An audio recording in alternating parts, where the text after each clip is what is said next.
Chapter 763.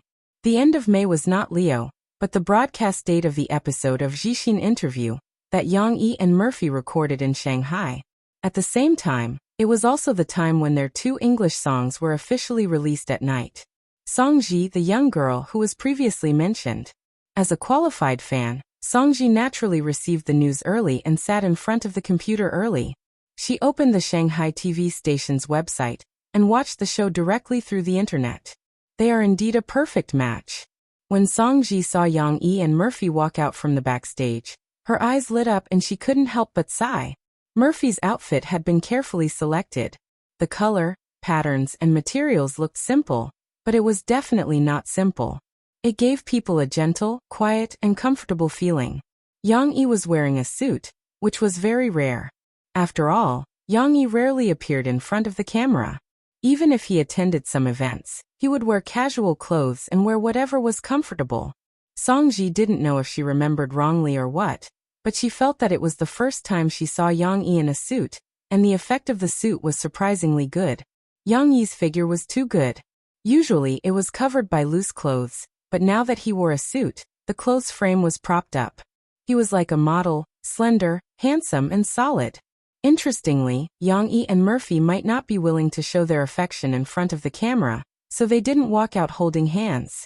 However, in the details captured by the camera, Songji could still see some loving interactions between them. For example, Murphy was thirsty, or it was a requirement of the show.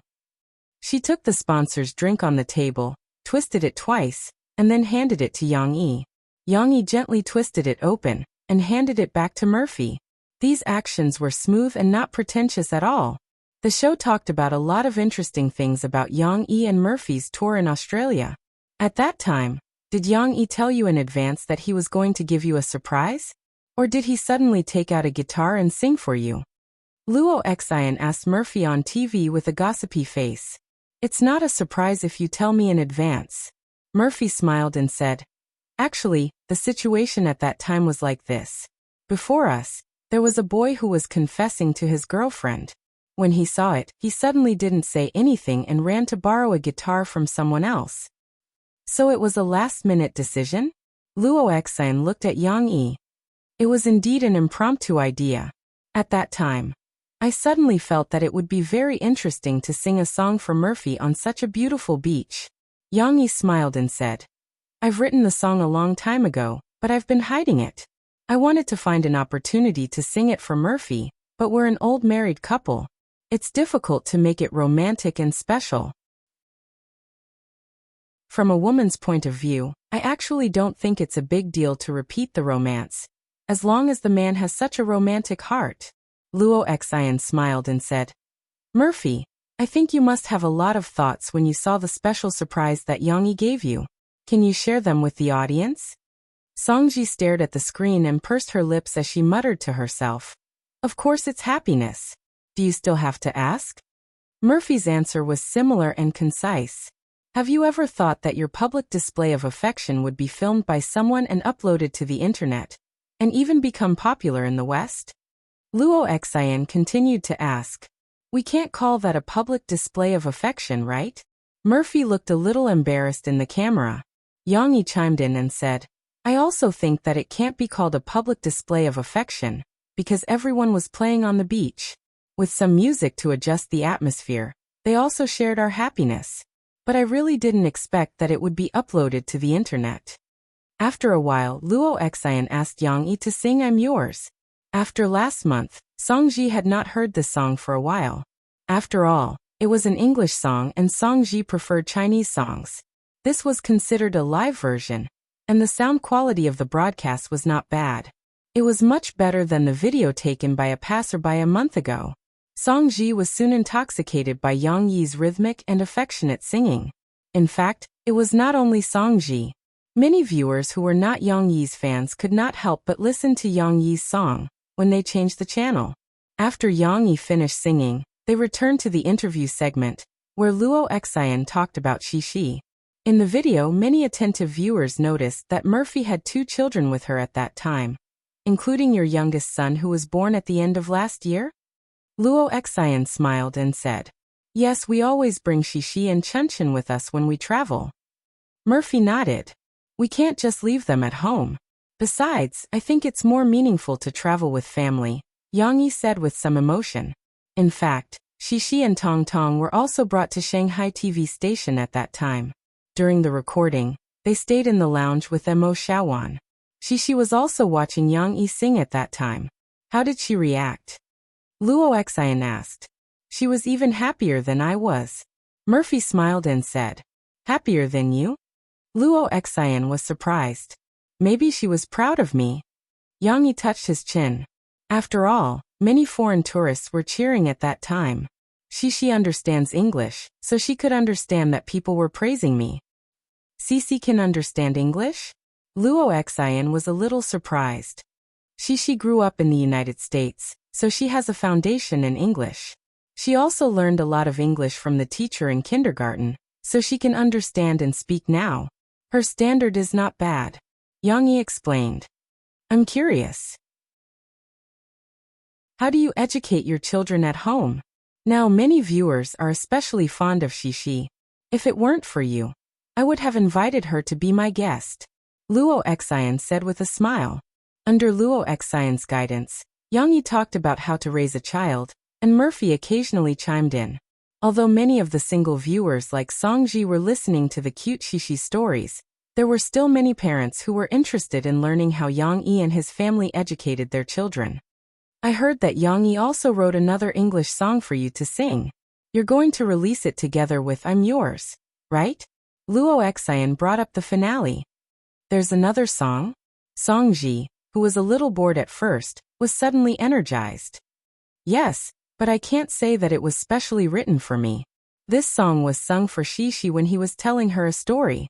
Shishi likes this song very much. Murphy couldn't help but laugh. Those who have watched Shishi's bedtime stories should know the story of Frozen. Yang Yi said. I know this. It's one of my favorite fairy tales, Luo Xian said with a smile. The English song that Murphy sang was written with this story as the background. Yang Yi said shamelessly, I'll advertise here. Now the story of Frozen has been adapted and made into an animated movie. It's still in the process of production. It's expected to be released to the audience next year. I hope you like it. Yang Yi, if you advertise here, I'll charge advertising fees. Luo Xian smiled. This advertising fee was naturally for Murphy to sing, Let's Go on Stage. Originally, Songji didn't have much hope. She didn't think that Yang Yi could write a second wonderful English song. However, she was very interested in Murphy singing on stage again, after more than a year. But who knew that Murphy would use her increasingly beautiful voice to give a perfect interpretation of this song, which was not inferior to I'm Yours at all. It also completely conquered the hearts of Songji and the audience. It's so good? But what's this song about? What's with that fairy tale? Songji knelt down in front of Yang Yi and Murphy. It seems that I'm going to lose my living expenses for the next 2 days. Those who don't listen to English songs are going crazy over these 2 songs.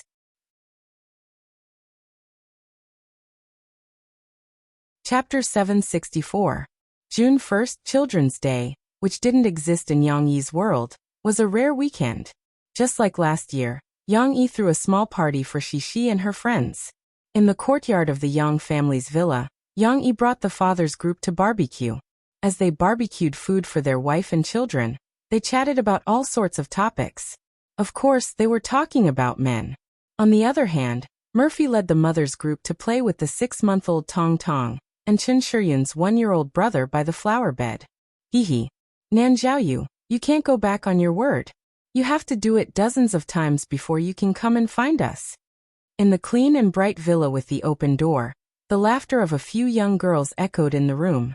Shishi and her friends weren't in a hurry to eat barbecue. They were playing hide and seek. Shishi's villa wasn't big. It wasn't big enough for Shishi and her friends to search endlessly. However, it wasn't small either. It had 3 floors and more than 10 rooms. It was just right for children to explore. At this moment, Nan Zhaoyu appeared as the pursuer. Shishi and her friends laughed and told Nan Zhaoyu not to go back on his word. That was because Chen Shiyun didn't count to 100 before she went to look for him. However, Nan Zhaoyu was very honest. The little boy stood alone at the entrance of the villa. He leaned against the door and counted very honestly. 7, 8, 9, 10, 1, 2. She could count from 1 to 100. However, Nan Jiaoyu wasn't that good. His talent in mathematics didn't seem to be as high as his recitation of poems. Therefore, he counted the numbers over and over again, dozens of times. When he finally finished counting, Nan Jiaoyu closed his eyes and shouted, "I'm done counting. I'm coming to catch you guys." The villa was quiet, and none of her friends responded. Nan Jiaoyu began to search, but he couldn't find anyone on the first floor, so he excitedly ran up the stairs. Hearing Nan Jiaoyu's footsteps, Yang Luoqi, who was hiding in the corner of the stairs, was extremely nervous.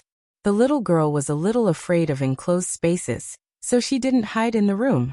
However, it was very dangerous outside. Nan Jiaoyu could discover her at any time. However, Nan Jiaoyu had no intention of looking back. His small figure flashed in front of Yang Luoqi and went into the bedroom next door. Ah! Before Yang Luoqi could breathe a sigh of relief, Shishi screamed. "Hee, I caught you, Shishi." Nan Jiaoyu's proud laughter was heard. It turned out that Nan Jiaoyu spent a lot of time searching on the first floor. Shishi, who was hiding behind the bed, couldn't help but come out to see what was going on. But unexpectedly, Sisi walked right into the trap. She had just tiptoed to the door when she heard Nan Jiaoyu's footsteps. When she was about to hide in a panic, Nan Jiaoyu also opened the door and caught a glimpse of Sisi's back, who had not yet had the time to hide. "I'm the first one." "No, Shishi, you're the first one I caught." Nan Jiaoyu was overjoyed as he grabbed onto Shishi's clothes to prevent her from escaping. Sisi pouted her little mouth in dissatisfaction. She felt that she had lost too unjustly. However, Shishi still kindly said to Nan Jiaoyu, "All right, you don't have to look here. There's no one else here." However, how could Nan Jiaoyu believe her? He didn't believe her even more. He searched even harder, as if there was really someone else in the room. He even climbed onto the bed to fiddle with the neatly folded quilt. His good intentions were being treated as ill intent. Shishi, who was already unconvinced, pursed her lips and walked out gloomily. As she walked towards the stairs, she saw Yang Luoqi hiding in the corner. The two beautiful ladies looked at each other. Yang Luoqi hurriedly raised her little finger and put it in front of her mouth to shush her. Sisi blinked her big eyes. Thinking about Nan Jiaoyu's bad guy behavior of not believing her words just now, she smiled and nodded at Yang Luoqi. After a while, Nan Jiaoyu finished searching the second floor and was ready to head to the third floor. Just as he was about to see Yang Luoqi, Shishi stood in the middle. The tall lady blocked Nan Jiaoyu's vision. "I'm going to look for Chi-Chi and the rest." Nan Jiaoyu didn't suspect anything. He excitedly ran past Shishi and went upstairs to look for them. When Nan Jiaoyu ran upstairs, Shishi made faces at her little friend. The two of them laughed quietly. Of course, this was just a delay. Nan Jiaoyu found Lan Xian and Chen Shiyan hiding on the third floor. Not long after, he found Yang Luoqi. After playing for a while during the break, Wu Yu from the mother group diligently made a glass of milk for each of the children. Hurry, it's Shishi's turn to look for them." Chen Shiyan was having fun. She gulped down the milk in a few mouthfuls. She didn't even bother to wipe off the white beard on her mouth and couldn't wait to shout, "Don't worry, drink slowly. Don't choke." Several mothers were taking care of the little ones. Wu Jingjing smiled and said, "When you're tired later, come and eat barbecue. Your father made a lot of delicious barbecue for you." "I want to eat." Lan Xian licked her little mouth, smelling the fragrance from the barbecue stall next to her. She was already hungry. However, Lan Xian was still dragged away by her little friends to play. Including Shishi, the other little friends still wanted more. "Shishi, you have to count to 100 too," Chen Shiyan said. She was breaking the rules, but she was still worried about others. "Okay, I won't do the same as you," Shishi giggled. "I'm going to start counting. You guys hide." Shishi didn't press against the door to count. After the door of the villa was opened, she leaned against it and it made squeaking sounds. It sounded uncomfortable, so the little girl covered her eyes with her hands and leaned against the wall to count. While Yang Luoqi and the others were frantically running to find a place to hide, Steamed Bun followed them around, looking like he was worried sick. Finally, he saw the figures running upstairs. Steamed Bun wagged his tail and hesitated for a moment before running back to Cece, who was still counting the numbers. When she finished counting to 100, she raised her head in a daze and saw Steamed Bun beside her. Steamed Bun was copying her. He put his 2 front feet on the wall and stretched his body. When he saw the little master looking over, he stuck out his tongue and wagged his tail happily. Why are you counting too? It's not like you're playing hide and seek. She smiled and whispered to Steamed Bun. Steamed Bun thought the little master wanted to play with him, so he happily followed behind the little master and watched her search on the first floor. Steamed Bun was very smart. After following the little master for a while, he seemed to understand what the little master was playing. Steamed Bun wagged his tail and ran in front of the little master. Woof woof. She didn't care at first, but Steamed Bun bit Shishi's trousers and kept gesturing. Shishi followed Steamed Bun with a puzzled look. After a while, Nan Zhaoyu's pitiful cry came from the second floor. Shishi, you cheated. You can't bring a dog to hide and seek. After a while, Lan Xian and Nan Zhaoyu, who were caught first, strongly protested. Steamed Bun, who had contributed greatly, was kicked out of the villa. Of course, Steamed Bun didn't feel wronged. He whimpered as he ran to his master and asked for a few pieces of chicken leg bones. He gnawed on them with relish. This Steamed Bun's treatment is something that Demon King Xian can't even envy. Chapter 765. Steamed Bun was lying on the lush green grass, gnawing on 2 pieces of chicken leg bones that still had meat on them. However, the excellent Chinese rural dog blood made it so that it would never let down its guard. Although its head was buried between its legs, its mouth trembling as it gnawed on the bone, its ears were still alert. It wasn't clear if it was listening to the movements inside or outside the house, or if it was listening to the conversation between the big master and the others. Boss Lan, a few days ago, I heard from a client of the boxing gym that Jiangqing is preparing to make a big move in the old city area. If you have money, you should buy a house in Wu Lake as soon as possible. You're in the real estate business, have you heard of this? Chen Guoqiang asked with a smile. Aren't the children going to the Huijia primary school in Wu Lake to study?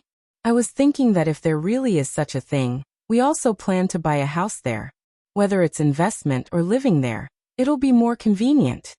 Yang Yi and Lans Hao Kai's families were filthy rich, so they didn't need to worry too much about small profits. However, the other 3 families were different. Their families might have millions of yuan in savings, and their combined income was slightly better than a normal family's, but that was still only in the middle class. Therefore, when Chen Guoqiang mentioned this, Yang Gua and Nan Yiyun couldn't help but look over. Especially Nan Yiyun. He used to be more virtuous and had the arrogance of a scholar, treating money like dirt. However, after that stroke, Nan Yiyun realized the importance of money. Without money, if something happened to him, what would happen to his wife and son? I think the possibility of Jiangqing developing the Wu Lake area is very high. Think about it, the potential of the coastal area is almost fully developed. Because of the Tingshan mountain range, there isn't much land that can be used. On the other hand, the old city area has a lot of potential. The original framework is still there. Once those old houses are demolished and the roads are repaired, it will look brand new. If I were the mayor, I would also want to think about this, Nan Yiyun said confidently. Of course, they still wanted to hear Lans Hao Kai's opinion. Before the government's matters are announced, no one can say for sure. Lans Hao Kai said with a smile. He was still more cautious when commenting on the direction of the government's policies, so he didn't say too much. However, Lans Hao Kai didn't disappoint his close friends. He said meaningfully, but if you have extra money, you can buy a house on the east side of Wu Lake, near Tingshan district. It's definitely more cost-effective than putting your money in the bank and earning interest. Of course, this is also a long-term investment. Who knows when they will start to develop, and when they will develop. Lans Hao Kai wouldn't tell them that other than renovating the old houses in Wuhu district, Jiangqing City also had plans to build a subway line. However, Chen Guoqiang and the others had already understood the meaning behind Lans Hao Kai's words. They quickly nodded and remembered it in their hearts. No matter which world it was, in the eyes of the general public, investing in real estate was indeed a very good choice. After that, they brought the topic back to their master, Yang Yi. A few days ago, Yang Yi, didn't you release a new song with Murphy? It's an English song. I even recommend students to listen to it in class. Yang Gua, the associate professor of English, smiled and said, but to be honest, your two songs are really well written. I'm talking about the lyrics. I think it's almost on par with the level of other native speakers. Is it the song Let It Go? I heard from my colleagues that there are many female customers in the gym on the second floor who listen to your song running on loop, Chen Guoqiang said. This song was sung by Murphy. Yang Yi smiled casually. Both of them are very good at English. Lance Hao Kai said casually as he chewed on a grilled chicken wing. So Shishi's English is also very good. By the way, Yang Gua, you are an English teacher. You said that our Xian Air's English is a bit bad. Do you want her to take a class during the holidays? In the previous discussion, they also talked about the summer vacation arrangements. Young Luochi was pitifully arranged by her parents to take a lot of interest classes, such as dance, piano, and even math classes. Every family has a different education philosophy for their children. Yang Yi only needs to take care of his own daughter. He doesn't want to interfere with other parents' choices too much. But he has to persuade Lance Hao Kai. He doesn't want Lan Xian to be haggard from attending classes at such a young age. Although haggard can help with weight loss. Brother Lan, if you want Xian Air to learn English well, you should take her abroad during the summer vacation. Murphy and I are going to take Shishi to her grandfather's house in the US for a month or two. She will definitely be fluent in English when she comes back. You can let her learn while playing and spend more time with her. This is killing two birds with one stone. Isn't it better than attending classes? Yang Yi said with a smile. Yang Yi is right. The more you listen and practice, the faster you can learn English. Yang Gua supported. At this time, the hide-and-seek game in the villa started a new round. This time, it was Chen Shiyin who was looking for someone.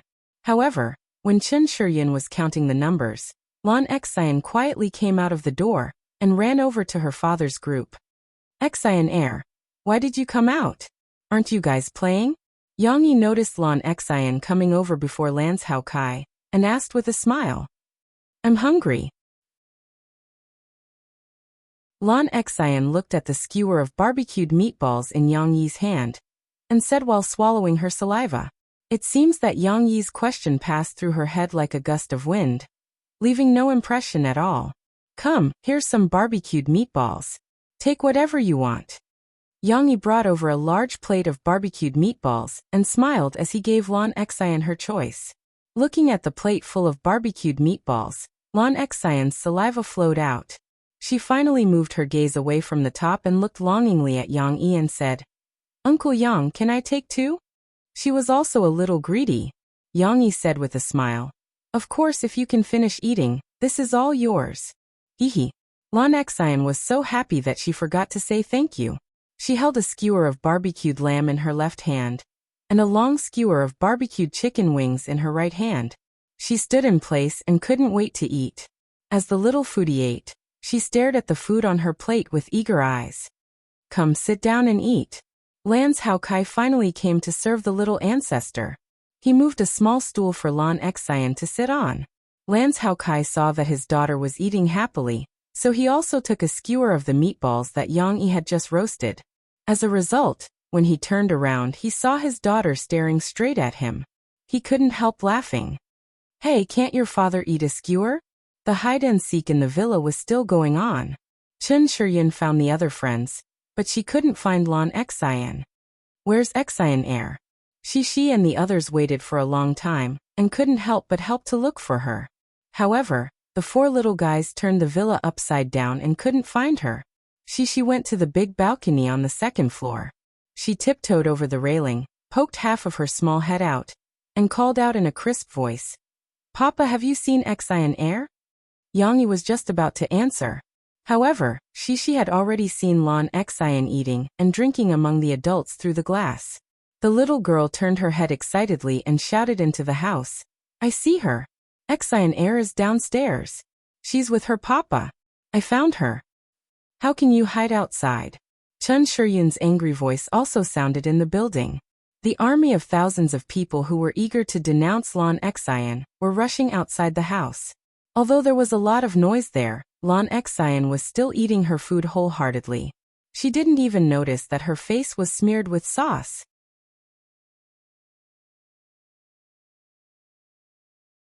Chapter 766.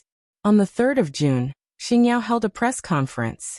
In the flashes of the reporters, Luo Jinting, with a glowing face, introduced their newly produced reality show called Travel Challenge.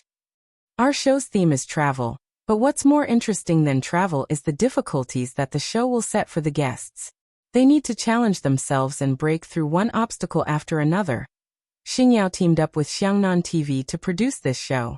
The fixed lineup of invited members was very luxurious, 3 men and 3 women. There were A-list singers like Yi Qing and Li Manman, as well as idol singers like Chao Tsong. In addition, there were also 2 little fresh meats and a beauty from a popular girl group. Don't underestimate the influence of idols. The 6 of them, not to mention the number of fans added together, wasn't inferior to the 6 people in the Limit Challenge. Just in terms of looks, they completely beat the Limit Challenge. It could be said that although the 6 of them didn't come to the press conference, but seeing the appearance of the 6 on the show's poster was enough to make the audience look forward to it. Of course, since the name Challenge was used, it was inevitable that the reporters would pull it out and compare it to the Limit Challenge. What's the difference between us and a certain show? Luo Jinting said with a smile. Of course there's a lot of differences. We're completely different from them. If we're the same, then wouldn't we be plagiarizing? It's like this, the travel that our show talks about isn't a normal trip, but a more beautiful and challenging foreign trip. Just like right now, our members are recording the first episode of the show in France. They're in a country where they don't speak the language, and they also need to face all kinds of difficulties from the show's crew. For example, we'll limit their travel expenses, give them missions to earn travel expenses, etc. If they want to make this trip more exciting, then they need to face these challenges. This process will be very exciting and very interesting. Luo Jinting said with confidence. It sounded pretty good, so Luo Jinting naturally had to describe his show to the heavens. However, the real effects still needed to wait until the show was broadcast to be clear. But without a doubt, the Limit Challenge was about to meet a strong enemy. Moreover, this strong enemy wasn't like other imitation shows that were unsightly. Xingyao put a lot of effort into this show, and also received the support of Xiangnan TV, the variety show's overlord. Its strength couldn't be underestimated. Of course, it was still too early to say. It was unknown if Xingyao had done it on purpose, but they had set the premiere of the Travel Challenge in September. It was enough to separate it from the first season of the Limit Challenge. According to the plan, the first season of the Limit Challenge would end in mid-August. It seemed that they were not competitors. However, the 2 variety shows were still somewhat similar, and it was bound to cause a battle of public opinion and the audience's reputation. Speaking of which, even though the last episode of the first season of the Ultimate Challenge ended in mid-August, the recording for this episode had already started early. Due to the busy schedules of several big names, like Jie Yuchen, who had successfully passed Wu Yian's audition, he would be playing the role of Andy in the blockbuster movie, The Shawshank Redemption. Wu Yian's movie was not widely publicized, nor was there any press conference. Of course, he was only at the stage of confirming the actors. He was still waiting for the prison's renovation to be completed before he could officially start filming. The prison for the movie was in the suburbs of a city in Anqing province. Wu Yian's crew rented an old prison that had been eliminated before the arrival of the new era. Of course, in order to conform to the original prison's appearance, the crew had also invested a lot of money to renovate it. This movie with a big director and big name stars naturally attracted the attention of many film companies. During the negotiation process between Wu Yian and Yang Yi, the investment and profit-sharing model was the focus of the 2 sides for several days. Of course, Yang Yi gave in. He later agreed to Wu Yian's investment, and Yang Yi's Hua Yi brothers only invested 1 million yuan symbolically. Together with the copyright, He took 10% of the profit share. During the final negotiation, Wu Yayan told Yang Yi that the estimated total investment for this movie was more than 80 million yuan. Yang Yi looked at the other party with a strange expression. Yang Yi was not like Wu Yayan thought. He could not afford the money, but he was not willing to invest so much money in this movie. Although Yang Yi liked this movie very much and was crazy about the spiritual theme of the story, he also knew that when this movie was released in his previous life, the box office was indeed a flop. The investment of 25 million yuan, but the total box office was only 28 million yuan. If it were not for the fact that it made a lot of money for Warner Brothers by selling videotapes over the next 20 years, this most acclaimed movie in history might have been a losing movie. Of course, with a different box office environment, a different country, and even a different cast, Yang Yi could not be sure whether this movie would still be a flop. Maybe it would make a comeback, too? However, Yang Yi had other uses for his money. He did not want to gamble, nor did he want to wait for 20 years to recoup his investment. Therefore, he agreed to Wu Yayan's idea of attracting other investors to film this movie. The reason why Wu Yayan chose Jie Yuchen as the lead actor of this movie, he did not cross over, because although Jie Yuchen was a film emperor, he had also acted in 1 or 2 movies. Had little to do with him being a regular member of Yang Yi's variety show. The person who recommended him for the audition was Chen Fengchen, who had worked with Jie Yuchen many times. Jie Yuchen might be funny during the recording, but his acting skills were not bad at all. During the audition, he won over Wu Yayan and Yang Yi. Other than Jie Yuchen's tight schedule, Dan Hongkui also had to free up his schedule for the second half of the year to film a big production movie. Therefore, the production team of The Ultimate Challenge sped up the recording frequency and had to finish the 6 episodes in July and August in advance. Dan Hongkui suddenly came out of Phoebe's studio with a few cameramen and executive directors. Yang Yi was kept in the dark. He, Murphy, Jining Ming, and Qianli Chuanshu, who was about to graduate and had signed with the Hua Yi brothers, were producing music in the recording studio. Dan Hongkui smiled slyly and knocked on the door. "What's going on? What's going on?" Yang Yi saw the cameraman behind Dan Hongkui and could not help but laugh. "Are you filming The Ultimate Challenge? Why are you here?" Dan Hongkui pulled Yang Yi's hand and called him brother. "Hey, no, you're my brother. Brother Dan, don't be so mushy. If there's anything, just say it." Yang Yi smiled. "If I can help you, I'll definitely help you." Dan Hongkui then told him the reason for his visit. It turned out that the final special episode of the first season was to organize a charity gala. However, it was different from the one in Yang Yi's previous life. The 6 members had to find a songwriter to write a new song for them. Then, they would participate in the charity gala to raise money for the children in the mountainous areas. Of course, before that, they had to go through all kinds of scheming. They had to choose the songwriter they wanted one by one. Dan Hongkui chose Yang Yi before Yang Huan did. The production team was really bad. They had already contacted the other 5 groups of songwriters, but they did not tell Yang Yi. That was to increase the difficulty of Yang Yi and Dan Hongkui's task. "So, I'm going to write a song for you to sing in the concert, right?" Yang Yi asked. "We'll sing it in the concert. We'll sing it together," Dan Hongkui said. "Concert? The concert of The Ultimate Challenge. What song should I sing?" Suddenly, Yang Yi had an idea. "Where are you from, brother Dan?" Yang Yi suddenly started chatting. Dan Hongkui was a little confused, but he still told Yang Yi, "I'm from Dongshan." Yang Yi smiled strangely and said, "Brother Dan, our show is called The Ultimate Challenge, right?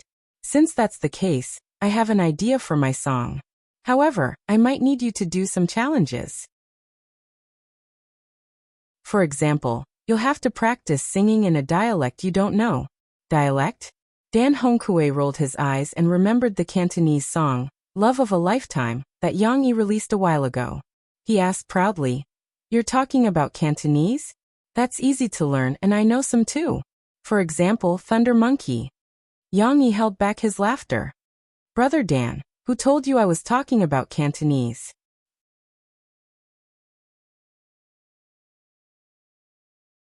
Chapter 767. Singing a dialect song. If it wasn't Cantonese, what else could it be? Dan Hongkue was confused, but he was one of the extreme three essences. The other two were Yuan Yen and Guizi, and had a high EQ. Once he heard what Yang Yi said, he began to beg for mercy. Of course, Dan Hongkue's torture process would last for a few days. There was no need to elaborate on these details. The mystery would be solved when the show was broadcasted. Although the first season of The Limit Challenge was coming to an end and China Star Productions had announced that the second season had been renewed by Magic City TV station, Yun Yangfeng still appeared in the capital to meet his old friend, director Meng Fanxing, for a meal. In the adult world, there weren't so many unsolvable love and hatred. There were only ever-changing relationships of interest. The relationship between Meng Fanxing and Yun Yangfeng was the same. Back then, Meng Fanxing had rejected the Limit Challenge because it was too early. Magic City TV station had taken advantage of it, and Meng Fanxing regretted it immensely. Meng Fanxing and Magic City TV station had even been dragged out by some media outlets to label them as the typical example of blind people. The Limit Challenge had been broadcasted for a few months and Meng Fanxing had been mocked by the industry for a few months. However, Meng Fanxing did not hate Yun Yangfeng because of this. This time, when Yun Yangfeng came to the capital and invited him for a meal, Meng Fanxing gladly accepted. At the dinner table, Meng Fanxing complained about Yun Yangfeng, using a teasing tone to vent the depression in his heart. Speaking of which, it's still your fault. You had to pick such an early time. If it was so urgent, where could I find the time for you? I was very optimistic about your show at that time, but the conditions were limited. Meng Fanxing rambled on. Yes, it's my fault. Yun Yangfeng maintained a humble posture as he poured wine for Meng Fanxing. Both of them toasted each other and chatted a lot, as if they were very close friends. I don't have any hopes for the Limit Challenge. Magic City TV station will definitely not let go of such a fat piece of meat so easily. Meng Fanxing rambled on. But China Star Productions, Yang Yi, if you have any new shows, Old Yun, you have to consider Magic City TV station first. Yes, that's a must. Our production company, China Star, has worked with Beijing television station and Old Brother Meng for many years, so we have a tacit understanding. If there's a chance, we'll definitely continue to work together, Yun Yangfeng said with a smile. Meng Fanxing was a little tipsy, but his words were still very clear. As long as your show is creative and is as exciting as the Limit Challenge, Old Yun, I Meng Fanxing promise you that the time slot is not a problem. I can give you a primetime slot on Friday nights. Yun Yangfeng's eyes shone as he said, Old Brother Meng, you're the one who said it. A gentleman's words cannot be taken back. Meng Fanxing patted his chest and said heroically. Yun Yangfeng chuckled and said, Actually, Director Yang has been preparing for a new variety show. He provided a great idea. This time, I came to Beijing to discuss with you and see if there's any possibility of cooperation. Meng Fanxing could not be bothered to complain about the trap Yun Yangfeng had set for him. He was energized and asked like a machine gun. What kind of program? Was it like the Limit Challenge? Or are you going to compete with Glorious Stars The Great Travel Challenge? It was not surprising that Meng Fanxing was involved in the variety show industry's news. The Great Travel Challenge? If we don't care about it, there will be plenty of programs that copy the Limit Challenge, Yun Yangfeng said with a smile. Besides, with the quality of the Limit Challenge, we're confident that we can beat the other copycats. In fact, when Glorious Star Productions released The Great Travel Challenge, there was actually a heated discussion within Zhongxing Productions. Many people were filled with righteous indignation, thinking that Glorious Star Productions was too shameless. They used to say that the Limit Challenge had copied their High Ability Challenge, and now they were playing the plagiarism game themselves. However, Yang Yi stopped them from having a war of words with Glorious Star Productions. Looking at their fixed lineup, do you think they can pull off as many tricks as are the Limit Challenge?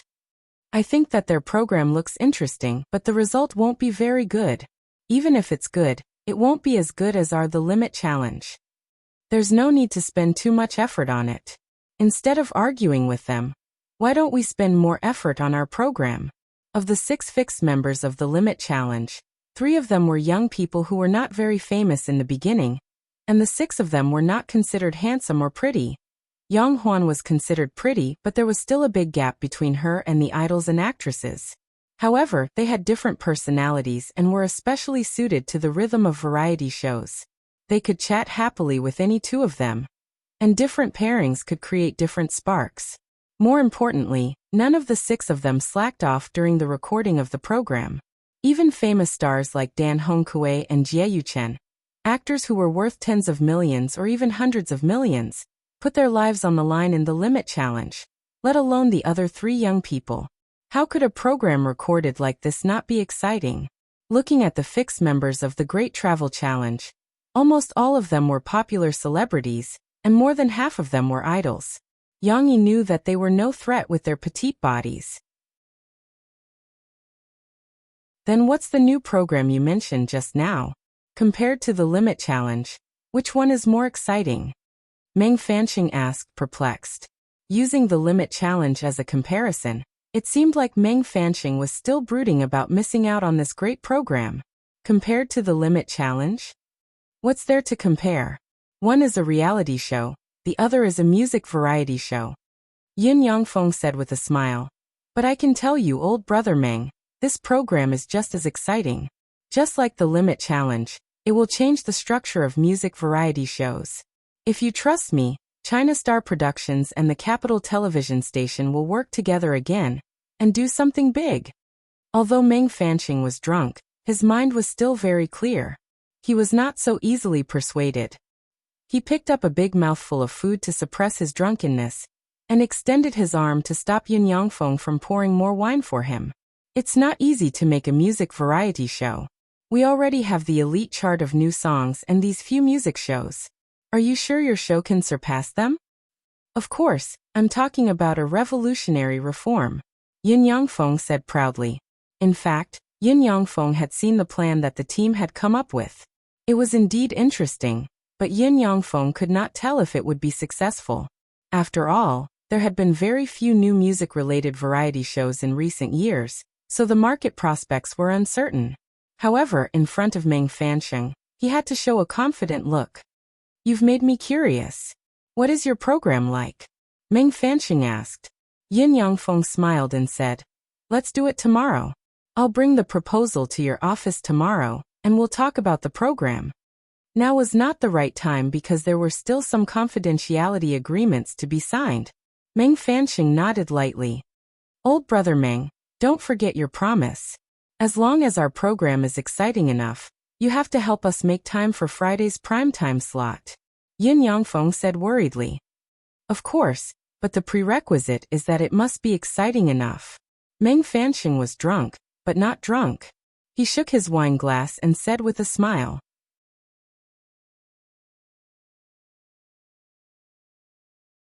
Chapter 768. Yang Yi had a lot of ideas for music programs, but the main purpose of this program was to support Thousand Miles Chuanshu, who was about to graduate and debut. Of course, those chores were taken care of by his subordinates. In Yang Yi's eyes, the most important thing now was Shishi's primary school entrance exam. Huijia Primary School's entrance exam was set for the second weekend in June. Early in the morning, the 5 families gathered together. Yang Yi even drove his RV out to give the mothers a place to rest. The car can only be parked further away. Right now, the street in front of us is completely blocked. There are too many families who came to take the exam. Yang Yi drove and found a spot 2 streets away to park the RV. The 2 intersecting roads in front of them were obviously all cars going to Huijia Primary School. Cars, taxis, and even motorcycles blocked the road. The traffic police came to help guide the traffic. Motorcycles are also here. Didn't they say that motorcycles are banned? Yang Gua sat in the passenger seat and asked puzzledly. Banning motorcycles? That's impossible. Nan Yun shook his head and pointed at the country. It's said that the superiors follow the example of the subordinates. But in the end, the superiors have policies and the subordinates have countermeasures. Lance Haokai's wording was much gentler. He said with a smile. After all, the old city area's traffic and economic conditions are not as good as the coastal area. Without motorcycles, it's really inconvenient for the people to go in and out. That's right. Especially in the village and the city, The road is too narrow for cars to drive in. Only motorcycles can be used. Yang Yi deeply understood. It was time to leave for the exam. Shishi and the others were saying goodbye to their mothers. Mom, I'm a little scared. Shishi hugged her mother's hand and whispered her feelings. She was embarrassed to say it in front of her friends. After all, it was her first exam. The little girl had not seen it. But subconsciously, she had realized that this thing was troublesome. It's okay. Shishi, you're great. Believe in yourself. Murphy encouraged her. Mom and your brother are waiting for you to come back from the exam and tell us the story of your exam. Look, your brother is also cheering for you. Murphy gently lifted Tong Tong's arm and shook it at Shishi. At this moment, Tong Tong was playing with a silver chain on his mother's clothes. After being disturbed by his mother, he looked at his hands and the chain and pendant that he was playing with. He opened his mouth and revealed a charming smile. Hee all right. Shishi seemed to be infected by her brother's smile. Her eyes curved into crescents as she smiled. Mom, then you have to wait here for me and Papa to come back. Yes, I will. Murphy nodded with a smile.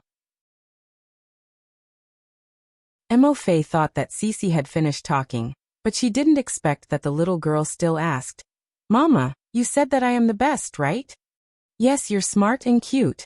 Those teachers will definitely like you. So as long as you bravely take the exam, you don't have to be afraid of anything. You'll answer whatever they ask. You'll definitely do well. Murphy helplessly continued to encourage her. Then can I get a big little red flower?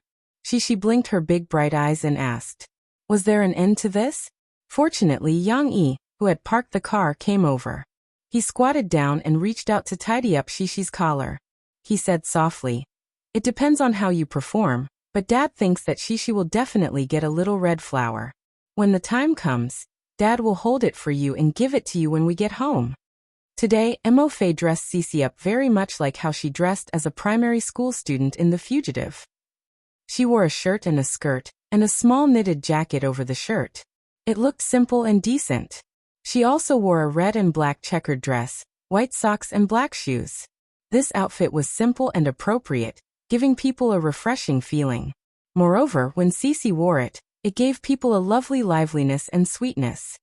Why are you giving it to me when we get home? Shishi asked, puzzled. Yang Yi moved closer to Shishi's ear and whispered to her.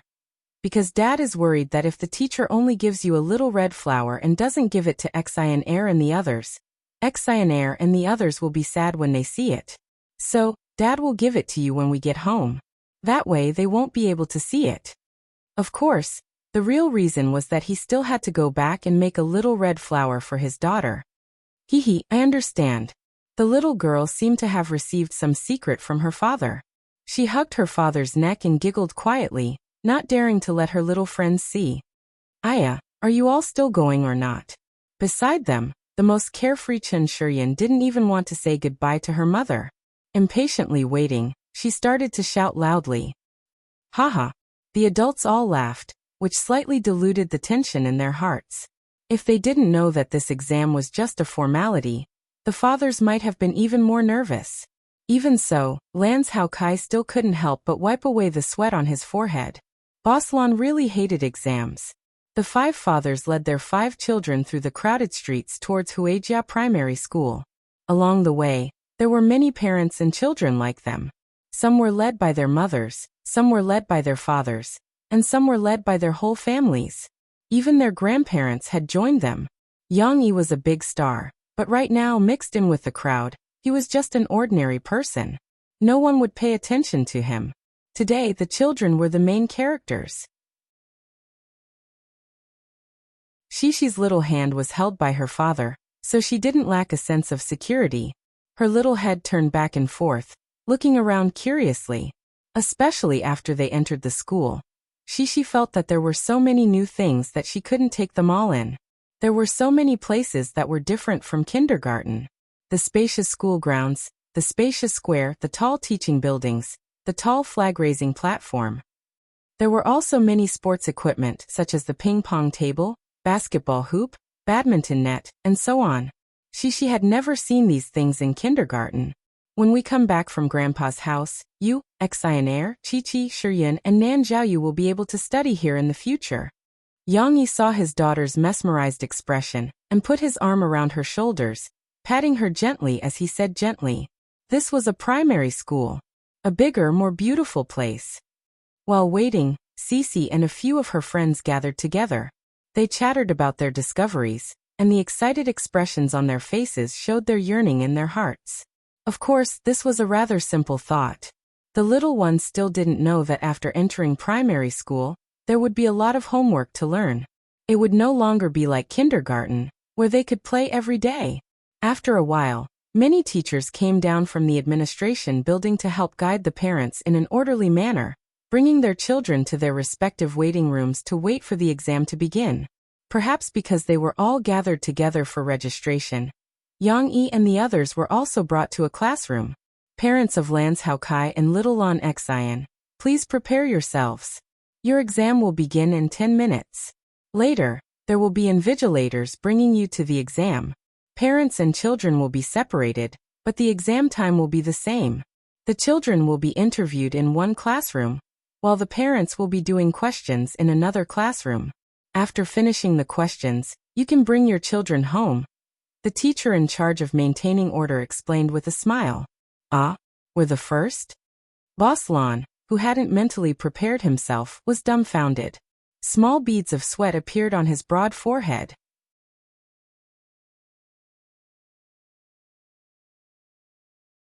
Chapter 769. How did he become the first one to go to the execution ground? Yang Yi and the other fathers all looked at Lans Haokai, only to see him sullenly standing up and asking, "Teacher, please excuse me. Wasn't I at the back of the queue at the entrance? How did I become the first one?" The queue at the entrance is not used as a reference for the order of the exam. In order to ensure the fairness of the exam, we will randomly arrange the queue before the exam, and you just happen to be the first one. The teacher in the waiting room explained politely. The so-called fairness was actually just a facade. Yang Yi knew that before the final admission list was announced, there was room for under-the-table manipulation. However, Huijia Primary School was considered to be fine. After all, it was basically fair, and only a few privileged families could take advantage of this loophole. It couldn't be helped. Lans Haokai was unhappy, but he couldn't vent his anger on the other party. He resentfully walked back to Yang Yi's side and prepared to wait for 10 minutes before being brought to the examination hall by the teacher in the waiting room. Compared to Lans Haokai, Lan Xian was much calmer. She didn't seem to have realized that she was about to go for an interview, and she was still chatting with Shishi and the others excitedly. "I've seen it on TV. They're all tall uncles, and they can throw the ball far, far away." Shishi gestured with her hands, but it seemed to be impossible to describe the distance that she was talking about. "My dad likes to watch football. It's played with the feet, not the hands. It's against the rules if you use your hands." Chun Shiyun said excitedly. "I have a football at home. Do you guys want to play?" However, this appeal did not receive any enthusiastic response from her friends. Nan Zhaoyu lacked interest in sports. Young Luoqi's brows drooped as she worriedly said, "Playing basketball is very tiring. My dad sweats a lot when he plays basketball."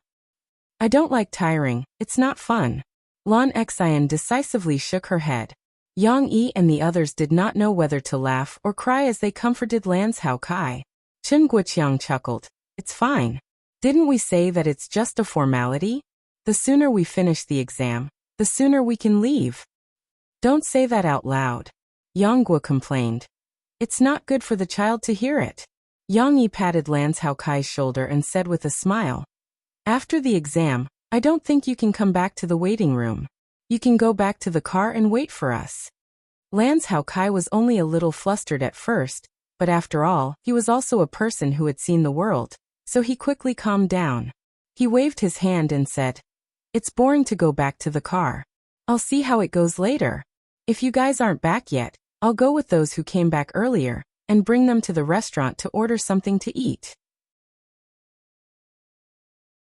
10 minutes later, Lans Haokai and Lan Xian followed the teacher to the examination room. "Xian Air is so generous. Look at her, she's not afraid at all." Yanghua and Yang Yi sighed. That's right. Don't you know whose daughter she is? Chen Guoqiang shook his head. However, this was just a show. Yang Yi and the others didn't know that Lan Xian's calmness was actually based on the fact that she didn't realize that she was going to take the exam. They also didn't know that when the parents and children were about to be separated, Lan Xian, who only realized what was going on, burst into tears. Lan Haokai comforted her for a long time before she calmed down. In the end, when she sat in front of the interview teachers, she was scared and cried again. Of course, this kind of situation was very common in the entrance exam of Huijia Primary School. In this part, there were no deductions or bonus points. The experienced interview teachers patiently comforted Lan Xian and finally completed the bumpy interview. This was also the reason why the personality test time for adults was not short, and the interview time for children was also long. They had already reserved time to comfort the children. However, although there were no deductions or bonus points, if the children were brave, like Chen Shiyan who was careless, they would leave a good impression on the teachers. After the interview, the teachers needed to make a comprehensive comment on the children's performance, and this good impression would definitely affect this part. Yang Yi and Xixi exam order was the sixth among all the families in the waiting room, which was about the middle and the back. When it was their turn, Yang Yi squatted down and helped his daughter tidy up her clothes again. Papa, is it our turn? Xixi crossed her two small hands in front of her body, looking very well behaved. Yes. Weren't you talking about Xian Air and Chi-Chi just now? We'll be able to see them after the exam. Yang Yi smiled and steered the conversation towards a more relaxed direction. Okay. Xixi obediently responded, but the little girl was not particularly happy. Her willow leaf-like slender eyebrows were slightly wrinkled, and she opened her arms and hugged her father's neck, as if looking for support. Don't be nervous, Xixi, come on. Nandiyun patted his dull son. He smiled and encouraged Xixi. Xixi snuggled in her father's arms and smiled at Uncle Nan with some embarrassment. Yang Yi knew that his daughter was nervous, and softly encouraged her. It's okay, you are the best. Dad always believes in you. After you go in, you can chat with the teachers. You are usually so talkative, you can boldly tell them. But I don't know them. Xixi pouted her small mouth a little aggrieved and said sadly. You can think of them as Teacher Mu, Teacher Shen and Teacher Kai. Yang Yi said with a smile. Is that right? And you don't have to worry. These teachers are super good people. If you speak well, they will praise you. If you don't, they will not blame you but will comfort you. These were the experiences passed down by Guozi. If I speak well, Papa, the teacher will give me a little red flower, right? Xixi remembered the question she asked before. She was not relieved and repeated it.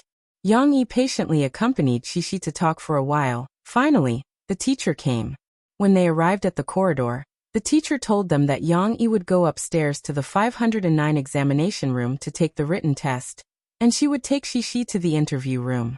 Finally, when it was time to face the test, Yang Yi found that Xixi was nervous again. The little girl tightly grasped one of her father's fingers, pursed her small mouth, and looked at her father with a wronged look in her big eyes, unwilling to separate. It doesn't matter. You can see your father in half an hour. Half an hour, right? Yang Yi looked at the teacher who had guided him. She was a female teacher in her 30s. If you are fast, it won't take half an hour. You can come out in 20 minutes. She affectionately smiled at Xixi and said, Little girl, believe me, you will see your father soon. Come, give me a fist bump. I believe you will be great. Yang Yi raised his big fist and said softly. In fact, Xixi was very smart. She knew everything. She also knew that no matter what, she still had to take the exam and face difficulties. But after all, she was still young and a girl. At this time, she wanted to stick to her father a little longer. She wanted to leave him a little later. At this time, she still very cleverly stretched out her small fist and bumped it with her father's big fist. Good girl. I believe your performance will be great.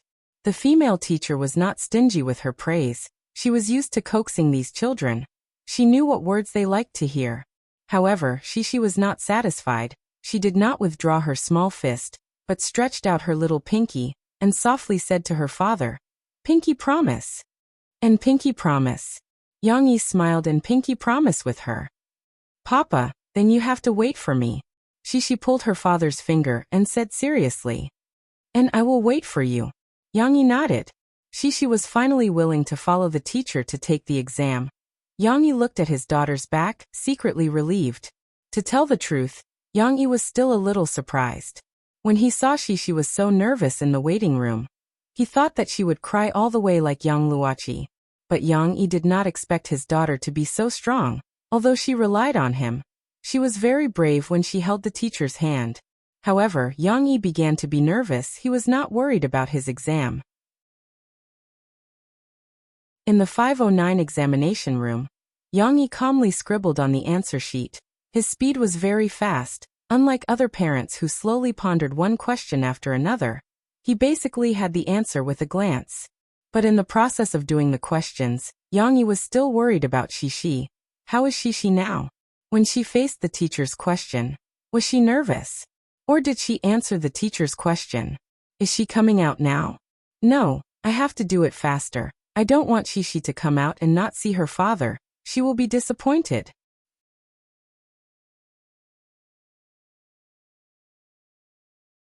Chapter 770. After saying goodbye to her father, Shishi was held by the teacher's hand and brought to a classroom. The teacher let go of her hand.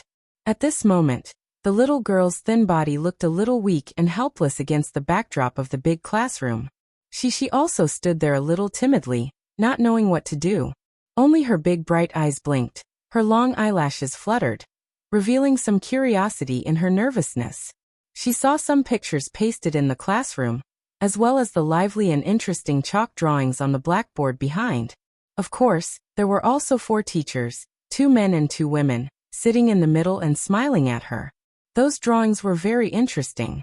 They could share some of the nervousness in Shishi's heart. Hello, little Yang Shi. An older female teacher in the middle smiled amiably and greeted Shishi.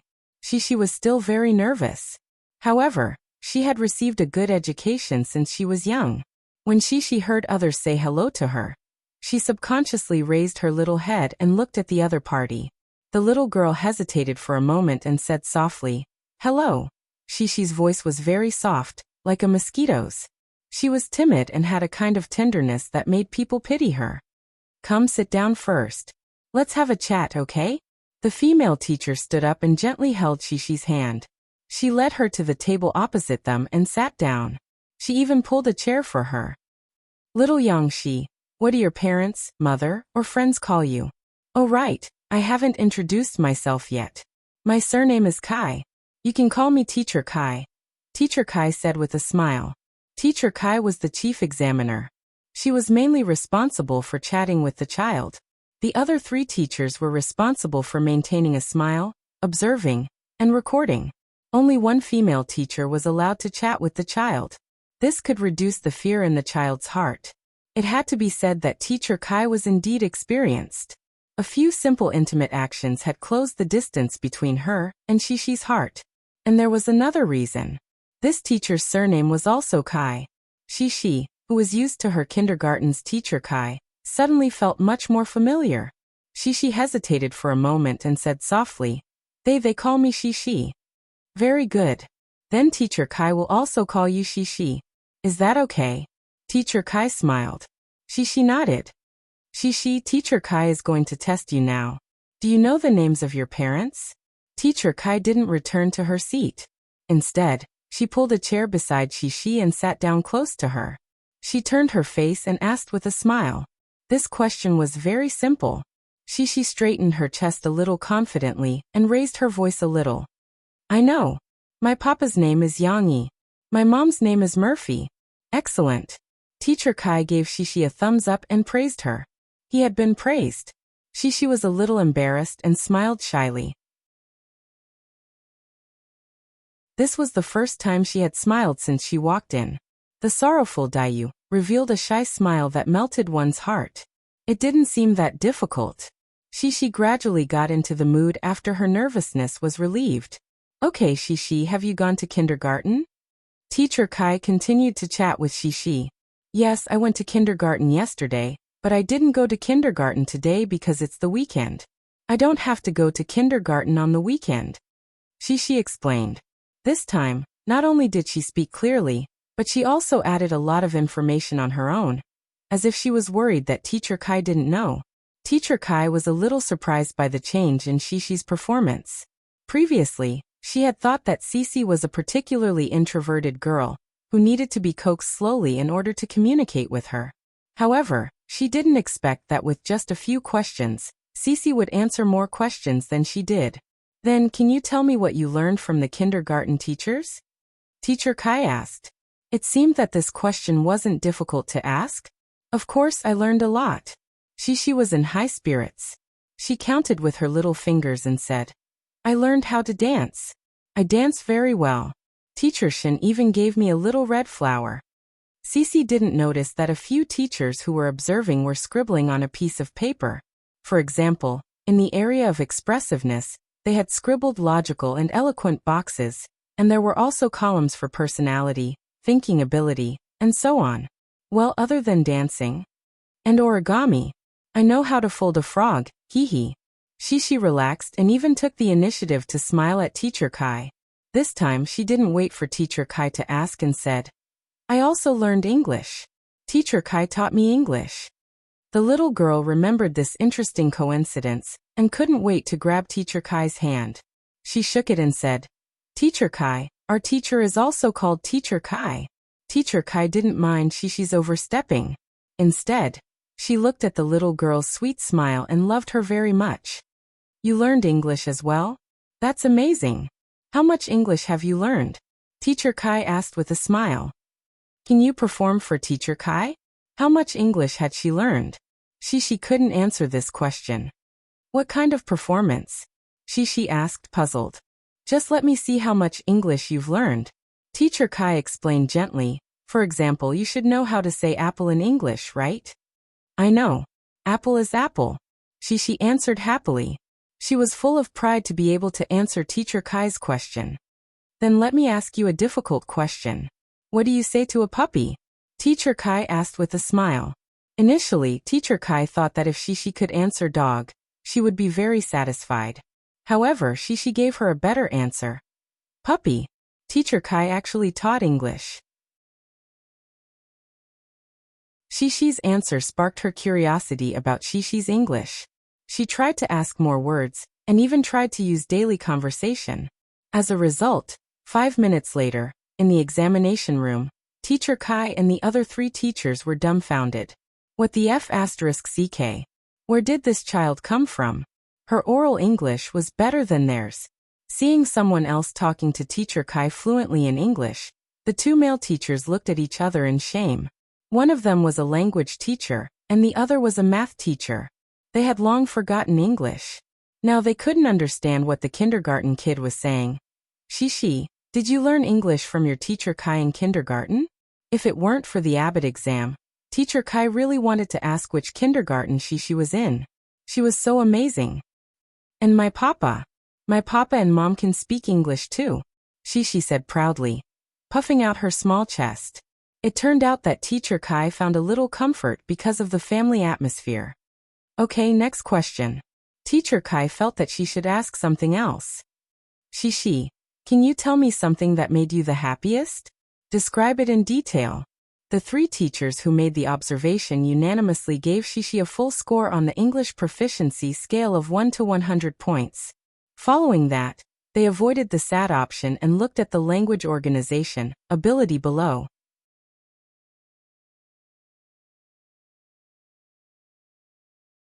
Chapter 771. What would be the happiest thing that happened? Shishi felt that there were many things that made her happy, but it seemed difficult to choose the happiest thing. Then what about the happiest thing? Shishi had an idea. The little girl blinked her big eyes and said obediently, Teacher Kai, let me tell you. Papa, Mama, and my brother are going to Australia to play. Because Lu Weisha went to Australia to play and sent me a picture of a kangaroo. My papa took me to Australia to play. Who is Lu Weisha? Teacher Kai asked curiously when she heard the name of a foreigner. Speaking of Lu Weisha, Shishi said regretfully, Lu Weisha is my good friend, but she went back because her father had to go back to work.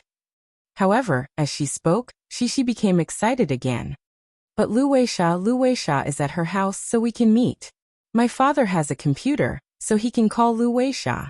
That way, I can talk to Lu Weisha. Teacher Kai felt that she had found the reason why Shishi's English was so good. She smiled and asked, "Is Lu Weisha a foreigner? Is she British or American?" "No." Shishi shook her head and said honestly, "Lu Weisha is Swedish." Teacher Kai felt that her worldview was collapsing. She only knew a few American foreign teachers hired by Huejia Primary School. How could a child know Swedish people? Ahem. Teacher Kai coughed and asked a question that she later regretted. "Shishi, do you communicate with Lu Weisha in English?" Shishi nodded and then shook her head. She tried to explain to Teacher Kai, who had a lot of questions. "No, we speak English, but I can speak Swedish with Lu Weisha, and Lu Weisha can speak Chinese." Hee Teacher Kai, Lu Weisha couldn't speak Chinese before. Now she can speak it well. She's super good. You're super good too. When Teacher Kai heard Shishi say that she could speak Swedish, she was already kneeling down. She couldn't help but complain in her heart. Who is this child? How can she be so amazing? And how can she do it, be so smart and cute? Aren't geniuses all are reclusive? The other three teachers were stunned and even numb.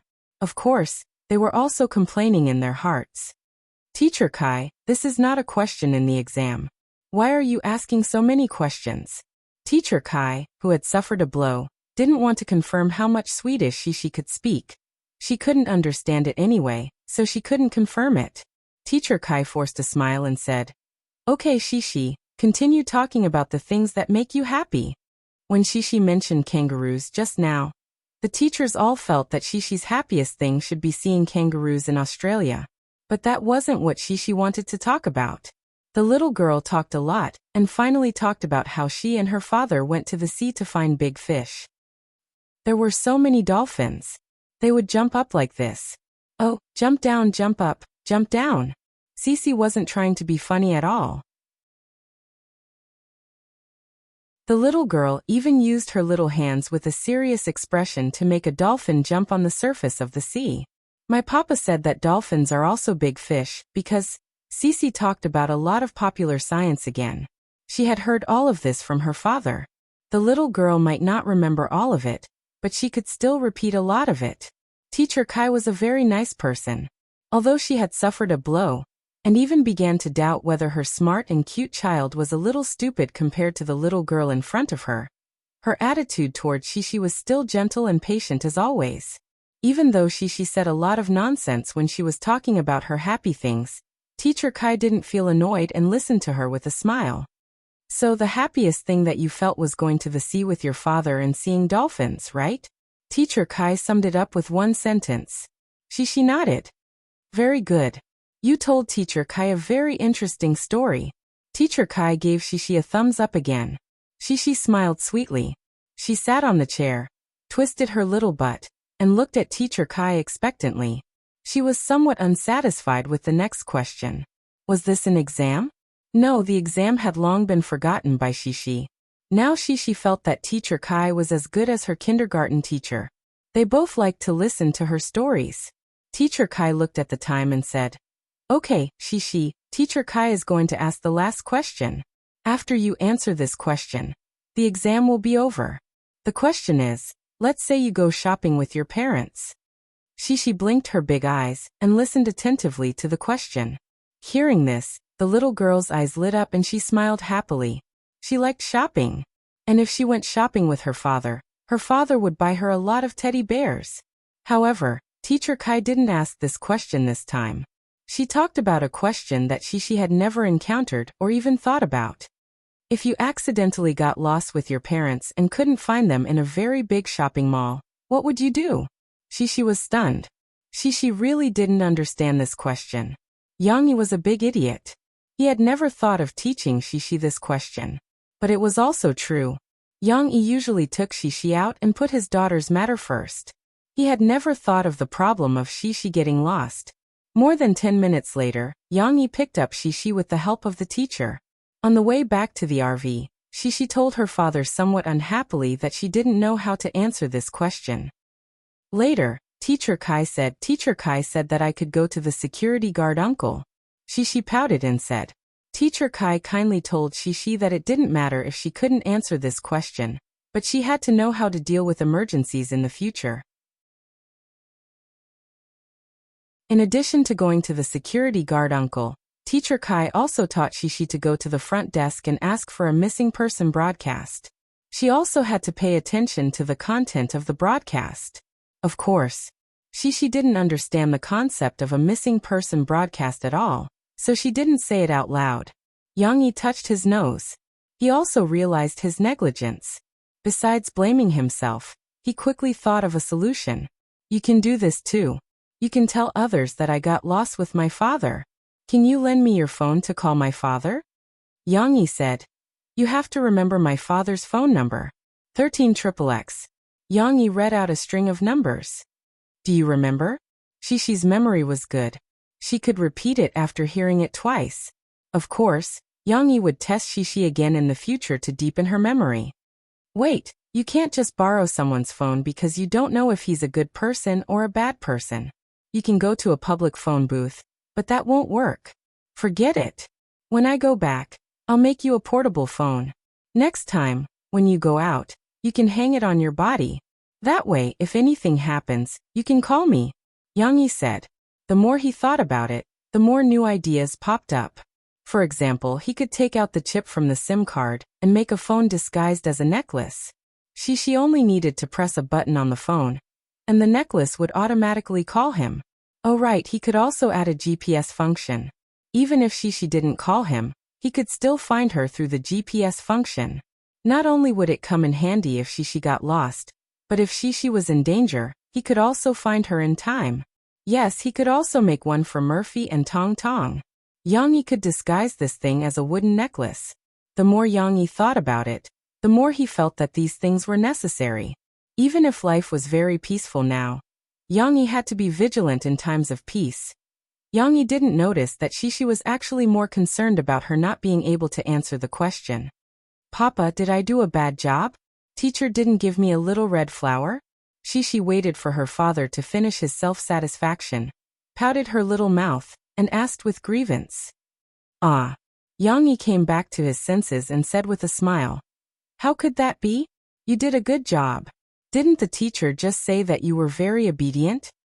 Teacher Kai also said that I was very smart. Shishi was just a little happy, but then she regretted. But I didn't answer Teacher Kai's question. No one is perfect. You worked hard and answered so many questions. You did a good job, so you deserve a reward. Yang Yi comforted. Teacher Kai said that you were smart, of course. She also gave Papa a little red flower and told Papa to give it to you when we get home. Yang Yi still didn't know that his daughter had already shocked the examiners and teachers. He was still worried that Shishi really didn't perform well enough and blamed herself too much in his heart. In his opinion, Shishi had already performed very well. At such a young age, she faced the exam alone and didn't cry. When they got home, he folded a little red flower for her to reward her. Shishi didn't doubt him. She hugged her father's neck in surprise and asked excitedly, Really? Really, but remember. Before Yang Yi could finish, Shishi finished his words. I know. He saw the little girl giggling, and her eyes were curved. She put her little finger in front of her mouth and shushed him. Don't tell Xian Air and the others. Great. Come give Papa a kiss, Mua.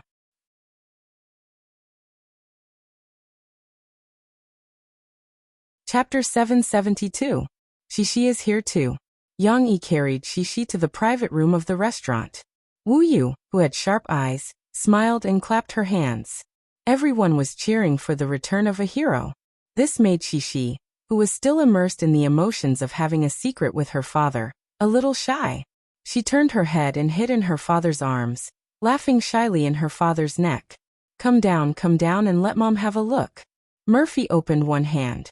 Only then did Cece jump out of her father's arms and run over to her mother. Yang Luochi wandered over, and also rubbed against Murphy to listen to Shishi's story. Lan Xian was the only one who was still eating. Her mouth was stuffed to the brim, and she looked at Cece while patting the chair beside her while mumbling something. She was probably trying to get Cece to sit beside her. How was it? How did she do? Lance Hao Kai asked as he held the teapot and wobbled over to pour tea for Yang Yi. She was okay, but she said she didn't know how to answer a question. She was a little sad. Yang Yi smiled. Xi and Air went to the interview and cried half the time. I don't know what to say to her.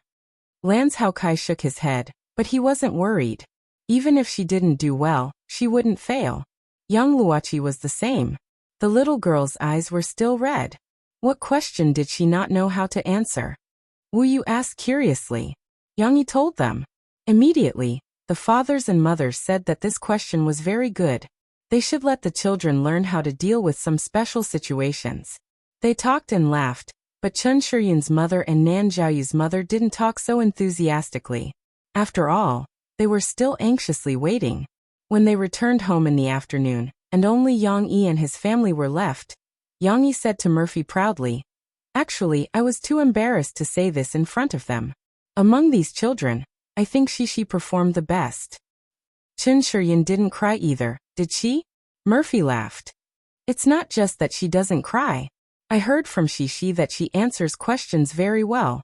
Yang Yi proudly raised his eyebrows and said, You also know that your daughter is a chatterbox. I didn't expect her to be so chatty with the examiner during her first exam and interview. She kept talking nonstop. I'm guessing that the examiner was about to faint from her chatter. The teacher must be thinking, whose child is this? Am I the one testing her, or is she the one testing me? Why are you talking so much? Yang Yi chuckled.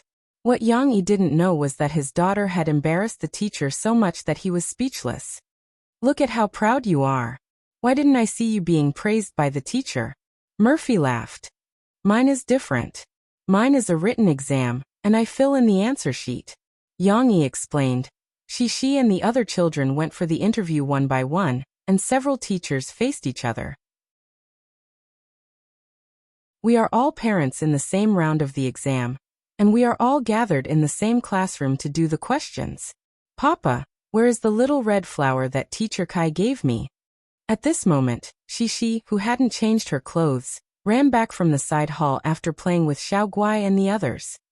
I want to show it to my brother. Mom, take Shishi to change her clothes first. Shishi, Papa will bring it to you right away. After Yang Yi finished speaking, he winked at Murphy and asked Murphy to delay for a while. He was going to make little red flowers for Shishi. Yang Huan had been in a dilemma recently. Although the filming of the Limit Challenge had been smooth sailing, she had also turned from an unknown film school student into a well-known and beloved Wonder Woman through this program. She had even taken on a few big commercials. Even senior sister Qin Wen was a little envious of her fame. However, Yang Huan had not achieved much in her career as an actress. Guozi had several movies released, and even the movie Fat Agent, which he starred in, would be on the big screen this summer. During the summer vacation, Guozi took on several movie contracts and was very busy. However, Yang Yi didn't take any movie contracts. She turned down a movie that asked her to play the leading role, and now she was asked to play the supporting role. Many people, including Yang Yi, tried to persuade her not to play the supporting role. If you really want to play the supporting role, go for the audition and find a few small roles that are suitable for your acting skills. It would be best if they are in ancient costumes, and it would be better if they have martial arts moves. Don't dream of reaching the top in one step. Yang Yi's words made Yang Huan sick of hearing them. Why wouldn't she seize the opportunity? In the film school, many students were waiting for the opportunity to play the leading role, but they couldn't wait for it. Why would she reject the opportunity that was right in front of her? Yang Huan felt sad when she thought about it, especially when she overheard her senior sisters talking about the importance of the leading role when she was eating in the canteen. Yang Huan felt that it was a pity for her to do this. Of course, it was also because Yang Yi was her brother that Yang Huan was not convinced. If it were Yuan Yan or Dan Hongkue who persuaded her, Yang Huan might accept it more easily. However, Yuan Yan and the others were outsiders after all. How could they say anything about Yang Huan's future? This was a strenuous and thankless task. What should I do? Should I continue to play the supporting role this summer vacation? Yang Huan held her cheeks and lay on her stomach on the bed. She was in a dilemma. After all, she was a famous star with millions of fans. If she went to the film school to play some small roles, wouldn't she be laughed at? However, it was indeed the suggestion of many people. Her two best friends, Guozi and Ding Xiang, also suggested that she continue to practice her acting skills in the film school in the capital. After pondering for a while, Yang Huan couldn't come up with a good idea. She turned over on the bed and grabbed the bedside table to call Yang Qing. To be honest, Yang Yi and Yang Qing were both Yang Huan's brothers. However, they had different positions in Yang Huan's heart. Yang Yi was much older than Yang Huan. Moreover, when Yang Huan was growing up, Yang Yi was either serving in the army or traveling around. He didn't have a fixed residence and rarely called home. He only came back once in a while during Chinese New Year. Yang Yi left Yang Huan the memories of her childhood. But Yang Qing was different. Yang Qing was older than Yang Huan, but he grew up with Yang Huan. He really played the role of a reliable older brother. In addition, Yang Qing was gentle and honest, unlike Yang Yi who was strict. In comparison, Yang Yi was more like a father. Naturally, Yang Huan trusted Yang Qing more. Yang Qing was doing well in his hometown. He was in charge of the road construction and mechanized farming in Wadayaku village. When Yang Huan called him, Yang Qing had just returned from outside and was soaking his feet. I don't know much about you celebrities, but I think you should listen to your brother. Who can tell what an outsider says? Only your brother will never hurt you. Yang Qing said to Yang Huan. The problem is it's a rare opportunity. Yang Huan said. Huan, do you remember how your father taught you martial arts when you were young? Although Yang Qing wasn't very educated, he had his own unique wisdom. Martial arts can't be improved overnight. If you want to learn well, you have to practice the horse stance and build a good foundation. You can't rush it. Yang Huan was silent. I think it's the same for your acting. Why do you care how people laugh at you? If you don't practice martial arts, you'll get nothing. We should first train our muscles and bones, hand techniques, footwork, breathing, etc. Then we can practice our dodging and shifting, and then we can practice our complicated moves. Not only will this be twice the result with half the effort, it will also be more solid step by step. It will be better than people who practice impatiently. Yang Qing saw that she didn't speak, so he continued to persuade her. Yang Qing's patient persuasion was more effective. Although Yang Qing didn't say anything concrete, and he really didn't know much about movies and the entertainment industry, what Yang Qing said was very reasonable. It made Yang Huan, who was a little stubborn, come out. I understand, brother. I'll be more patient and work harder. Yang Huan said gratefully. Most importantly, you have to listen to your brother. Don't forget that he guided you on this path. He helped you achieve what you have today. You should listen to him, Yang Qing said. Okay. Yang Huan knew that she should be grateful to Yang Yi.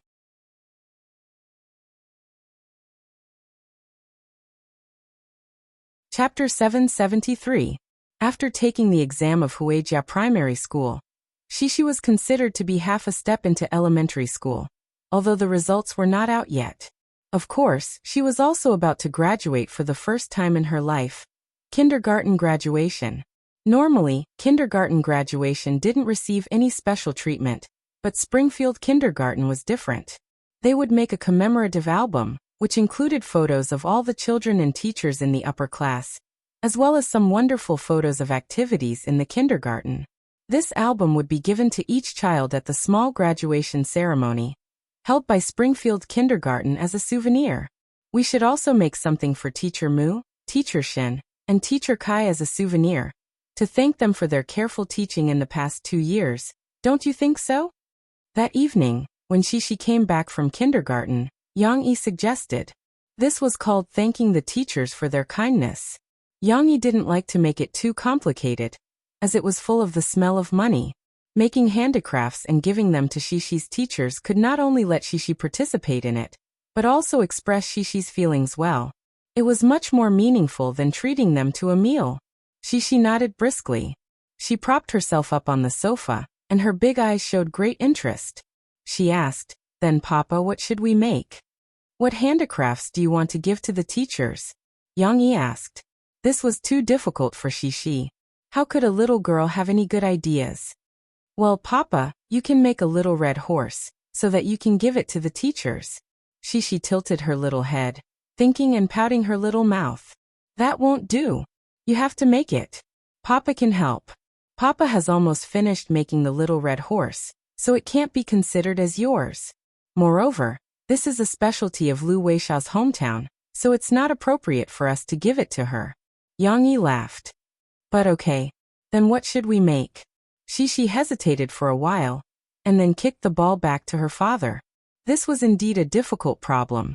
Murphy listened and said with a smile, How about making a pen holder? I used to make it when I was a child. There are many ways, such as taking a roll of paper in the middle, wrapping it with a hemp rope, and decorating it. This can make a pen holder, or you can take an unwanted mat, make a section and roll it up. Speaking of the handicrafts that she used to play with in the United States when she was a child, Mo Fei was completely interested. She said a lot of things excitedly, not only because it's easier to make, but also because the circle around it can be used for Cici to draw, or we can make some other decorations. Murphy remembered the gossip Yang Yi had told her about Guozi and Ding Xiang.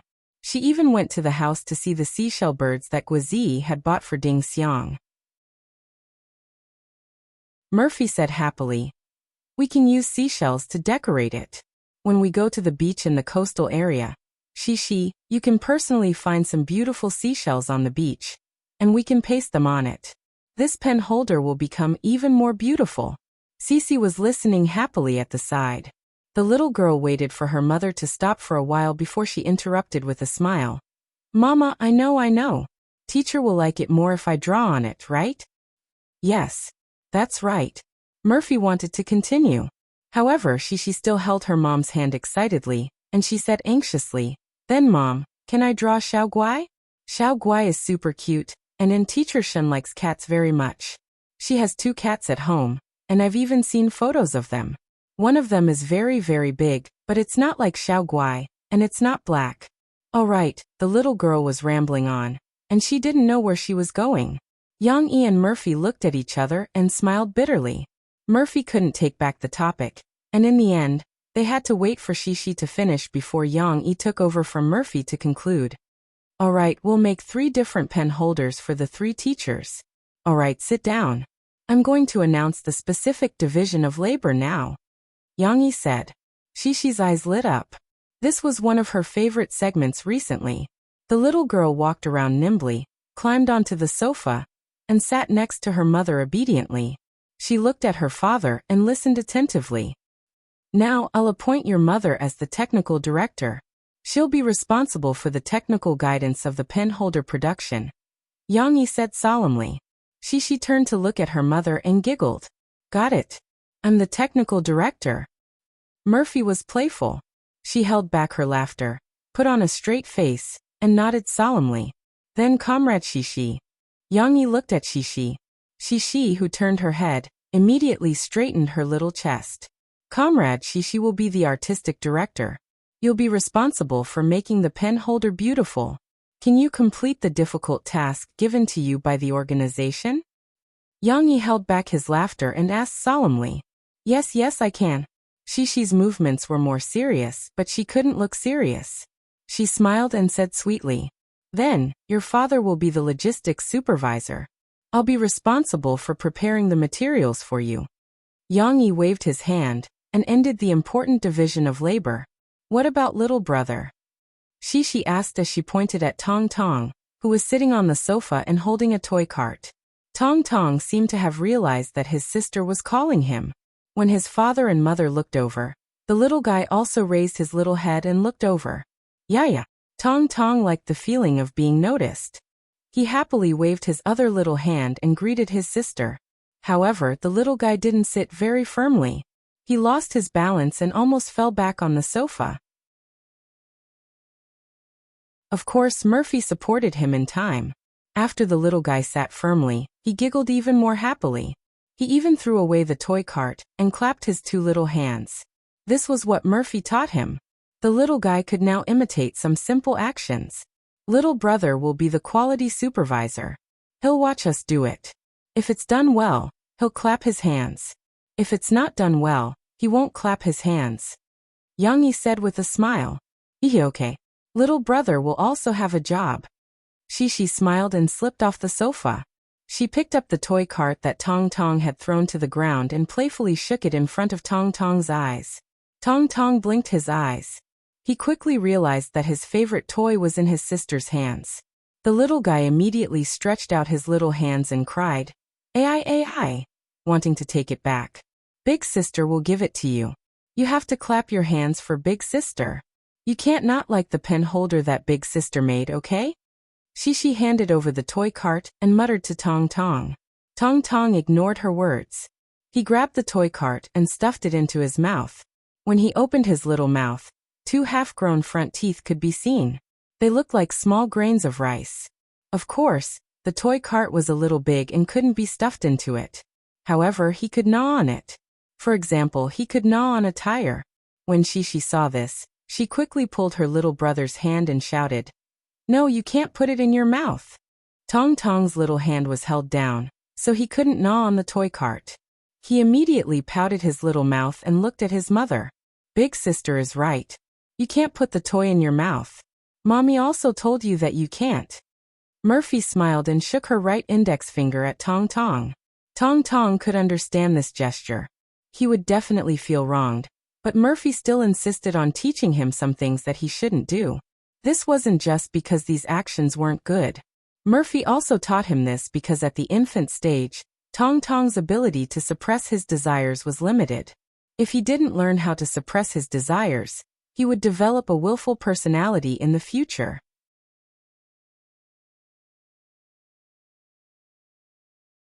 Chapter 774.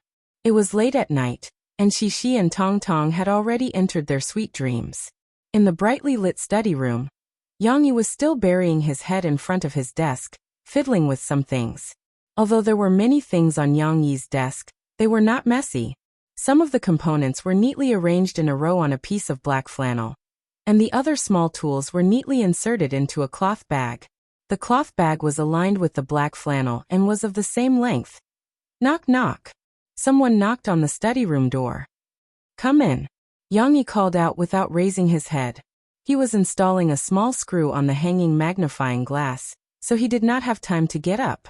Murphy pushed open the door and walked in with a cup of hot water. She walked to Yang-yi's desk. She was familiar with Yang-yi's habits, so she took a coaster from the side and placed the cup of hot water beside Yang-yi. "I saw that you were not up yet, so I came to see you. What time is it?" Yang-yi was intoxicated with the small components and forgot about the time. Only now did he raise his head and look at the clock on the wall. He said in surprise, 11 o'clock, so late?" Murphy looked at the few pieces of wood waste on Yang-yi's desk and laughed. "You are really diligent. We just divided the work tonight, and now you, as the logistics supervisor, can't wait to fulfill your responsibilities?" Murphy obviously misunderstood. These are not prepared for Shishi to make a pen holder. Yang-yi pointed at some of the electronic components on the desk and laughed. "Is there anyone who makes a pen holder like this?" Murphy looked at Yang-yi's desk seriously and asked curiously, "What is this?" "A pendant that can be used for calls and positioning." Yang-yi picked up a finished product on the table. It was a reddish-brown wooden Buddha statue that was hung on a red string. Murphy took it. While listening to the reason why Yang-yi made this pendant, she carefully looked at the handmade pendant made by Yang-yi. The carving of the Buddha statue was very delicate, and the surface was polished very smooth. It did not feel burrs to the touch.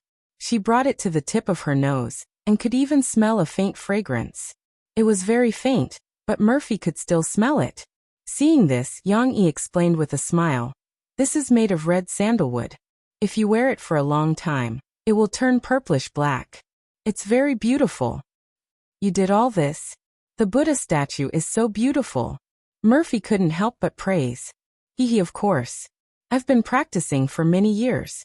When I felt lonely in the army, I would take a piece of wood and carve it for fun." Yang-yi lied through his teeth. Of course, Yang-yi was more satisfied with the internal electronic design of the Buddha statue. He proudly showed off in front of Murphy. "Try pinching the Buddha statue up and down. Pinch harder." Murphy did as she was told. Indeed, she had to use a little more force. A strange scene appeared. The Buddha statue's head shrank into its stomach. Ah! Murphy was a little scared and almost threw it away. However, she relaxed a little and the Buddha statue returned to normal. What the hell? This is too frightening. Murphy rebuked and hammered Yang Yi's shoulder. However, he took advantage of the situation and pulled her over to sit on his lap. Look. Yang Yi wasn't completely mischievous. He smiled and took out his phone. The phone lit up and an unknown number appeared. This Buddha statue is calling? Murphy was a little surprised. She had already heard Yang Yi explain the meaning of making this Buddha statue. Yes. Yang Yi nodded. He swiped the phone and answered the call. He spoke into the phone. Hello, hello, hello. Almost at the same time, a voice came from the Buddha statue. Murphy's hearing was very good. She could tell that the quality of the voice was average. However, this was a small speaker installed to save space. There was no need to have high standards. However, this was already amazing enough. A Buddha statue actually made a sound. Say something to it, Yang Yi said to Murphy. He set the phone's call to speaker mode. Hello, I'm Murphy. Murphy curiously gave it a try. It was a strange feeling to hold a Buddha statue and speak. However, what surprised Murphy once again was her own voice coming from Yang Yi's phone. It was really a call. It could be used as a phone. Yang Yi took the Buddha statue and pressed it again. The call was hung up. He explained, this Buddha statue can be pressed once to make a call to my phone. Pressing it again means hanging up. Pressing it a third time can make a call, and so on. The battery inside can last for 4 hours. Of course, the SIM card inside had been charged by Yang Yi. But this design of yours is a little too strange. Pressing the Buddha's head into the stomach looks very strange. Murphy was a woman after all. There's a reason for this design. When a normal person picks up this Buddha statue, they would either hold it from the front to the back or grab it from the left and right. Very few would pinch it up and down. This is because there's a hole here that's a hindrance. This reduces the possibility of it being touched by mistake, Yang Yi explained. All right. Murphy could only accept this fact helplessly. It can also perform satellite positioning. Look at my phone. This shows the position of the Buddha statue. Yang Yi introduced the more advanced functions of the Buddha statue to Murphy. So powerful? It can even perform satellite positioning? How do you know so many electronic things? Murphy asked in surprise. Don't you know what I used to do? Yang Yi still used the same excuse. Murphy believed him. She nodded and said, Oh right, you're a special forces soldier. You have to eavesdrop. You should know these things. Yang Yi smiled and continued. Actually, it won't be activated normally. It will only be activated when I press the call button. Even if the call is hung up, the positioning function will still be activated. Only when I bring it home and use this special tool to turn it off will it stop working. Murphy saw Yang Yi take out a wire as thin as a hair and insert it into the Buddha statue's butt. Then the satellite positioning function in the phone lost its signal. This wire was not easy to get. Most people would not be able to find such a wire without customizing it. Even if they poked it with a ballpoint pen, it would be useless. Such a design could, of course, ensure that the positioning function would not be easily discovered by bad people. But it was still the same problem. The action of inserting it into the statues, but was really too. Murphy leaned on the table and laughed. Hey, can't you change your position? It's either the head or the butt. There's no other way. The space inside is limited. This is the only layout I can make for the time being. Yang Yi spread his hands helplessly. So this positioning system will not be activated normally, right? Murphy asked after she managed to slow down her laughter. This was a little personal. Even if they were husband and wife, Murphy was not too willing to be monitored all the time. Yang Yi understood what Murphy meant. He nodded and smiled. Of course, it won't be turned on normally to save power. When it's really necessary, you can turn it on. The main purpose is to be able to find you or she when you're in danger. Of course, you don't have to wear it normally.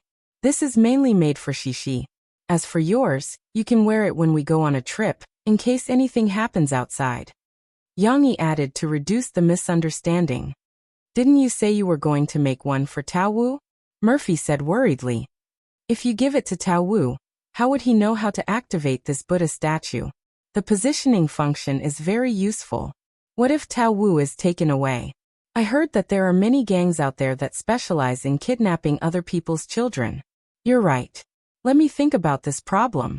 Maybe I need to make an upgraded version for him. Remove the call function and add a program. If I don't touch the switch within 24 hours, it will automatically activate the positioning system. Yang Yi touched his chin and immediately came up with a plan. However, this would require a new circuit design and many tests. It was impossible to make it in one go. Let's go to bed first. I'll do this later, Yang Yi said as he pinched Murphy's smooth face intimately.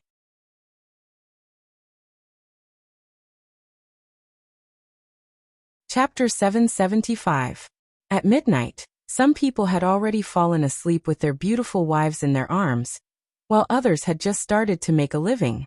Actually, he was not right, because the short person in front of her with dyed red hair, wearing leather pants, a sweater, and a huge belt was not a boy, but a cool tomboy girl. But for a girl, with this kind of dressing and a washboard figure, it was relatively safe for her to hang out in places like bars and nightclubs.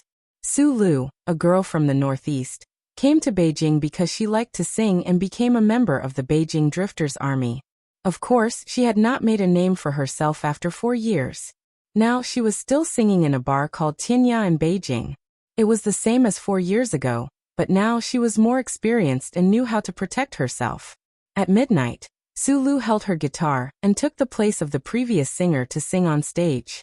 For you, I used half a year's savings to cross the sea to see you.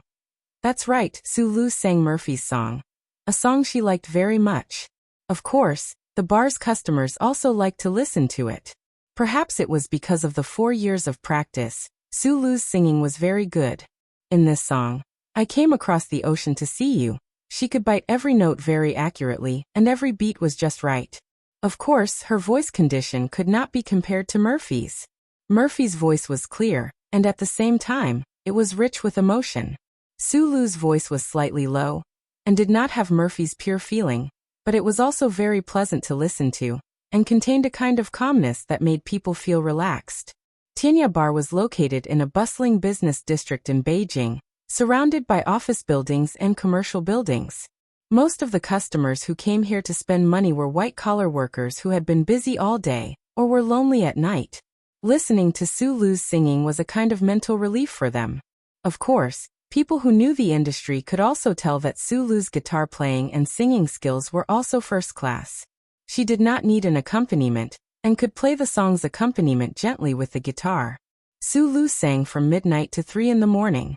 When she returned to the lounge at the back, she was surprised to see the bar owner and a man standing together. Brother Ming. Su Lu frowned slightly and greeted him in a low voice. She was going to take the money and go home quietly. Su Lu, let me introduce you. This is Deng Haoran, a friend of mine. The bar owner, Brother Ming, waved at her. Just call me Haozi. Deng Haoran smiled and extended his hand to Su Lu. This man named Deng Haoran was dressed casually. His clothes were clean and tidy, and he looked gentle. He didn't look like a bad guy, but how could a bad guy write the word bad on his face? Su Lu didn't respond. Instead, she looked at the boss. Brother Ming, what's the meaning of this? The owner of this bar, Brother Ming, was actually a good person. She had been singing here for almost a year, and nothing had happened that made her feel disgusted. However, his actions today really made Su Lu feel confused. Brother Ming did not have any bad intentions. He smiled and explained, Haozi is a music broker. There's a program that he wants to talk to you about. Music broker. No one knew where this name came from, but as everyone called it that, it became the name of a special industry. To be more precise, a music broker should be called a quasi-music manager. Why was it quasi-music? Because they didn't have a fixed profession, nor did they work for a management company or individual star. These people had a wide range of connections, and were familiar with the underground singers in their city. They could help to contact some singers with dreams and abilities to participate in some talent shows before the start of some TV station's talent shows. Of course, if the singer they recommended was chosen, They could earn a considerable amount of referral fees from the TV station or the program's production company. Sulu was no stranger to music brokers. Hearing this, she let down her guard a lot. She looked at Deng Haren beside her. This man was not at all angry at being ignored and questioned. He even extended his hand in a friendly manner. "Mr. Deng, why are you looking for me?" Sulu shook hands with him, maintaining a sense of distance in her tone. "You guys talk first. If there's anything else, come find me, okay?" Brother Ming didn't get involved.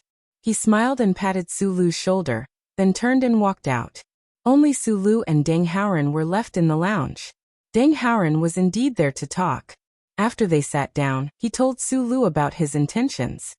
"Did you see the Beijing TV station's news yesterday? Or today's newspaper?" Deng Haren smiled.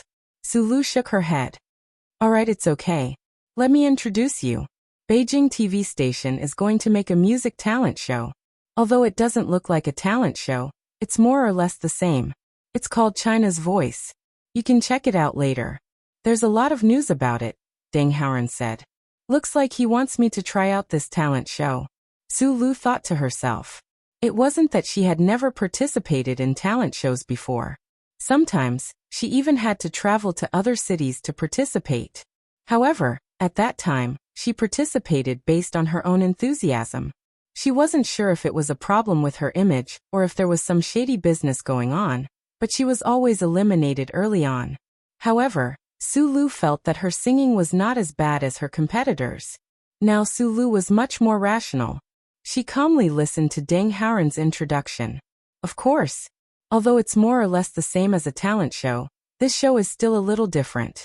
I heard you sing. I came across the ocean to see you just now. You should know Yang Yi, right?"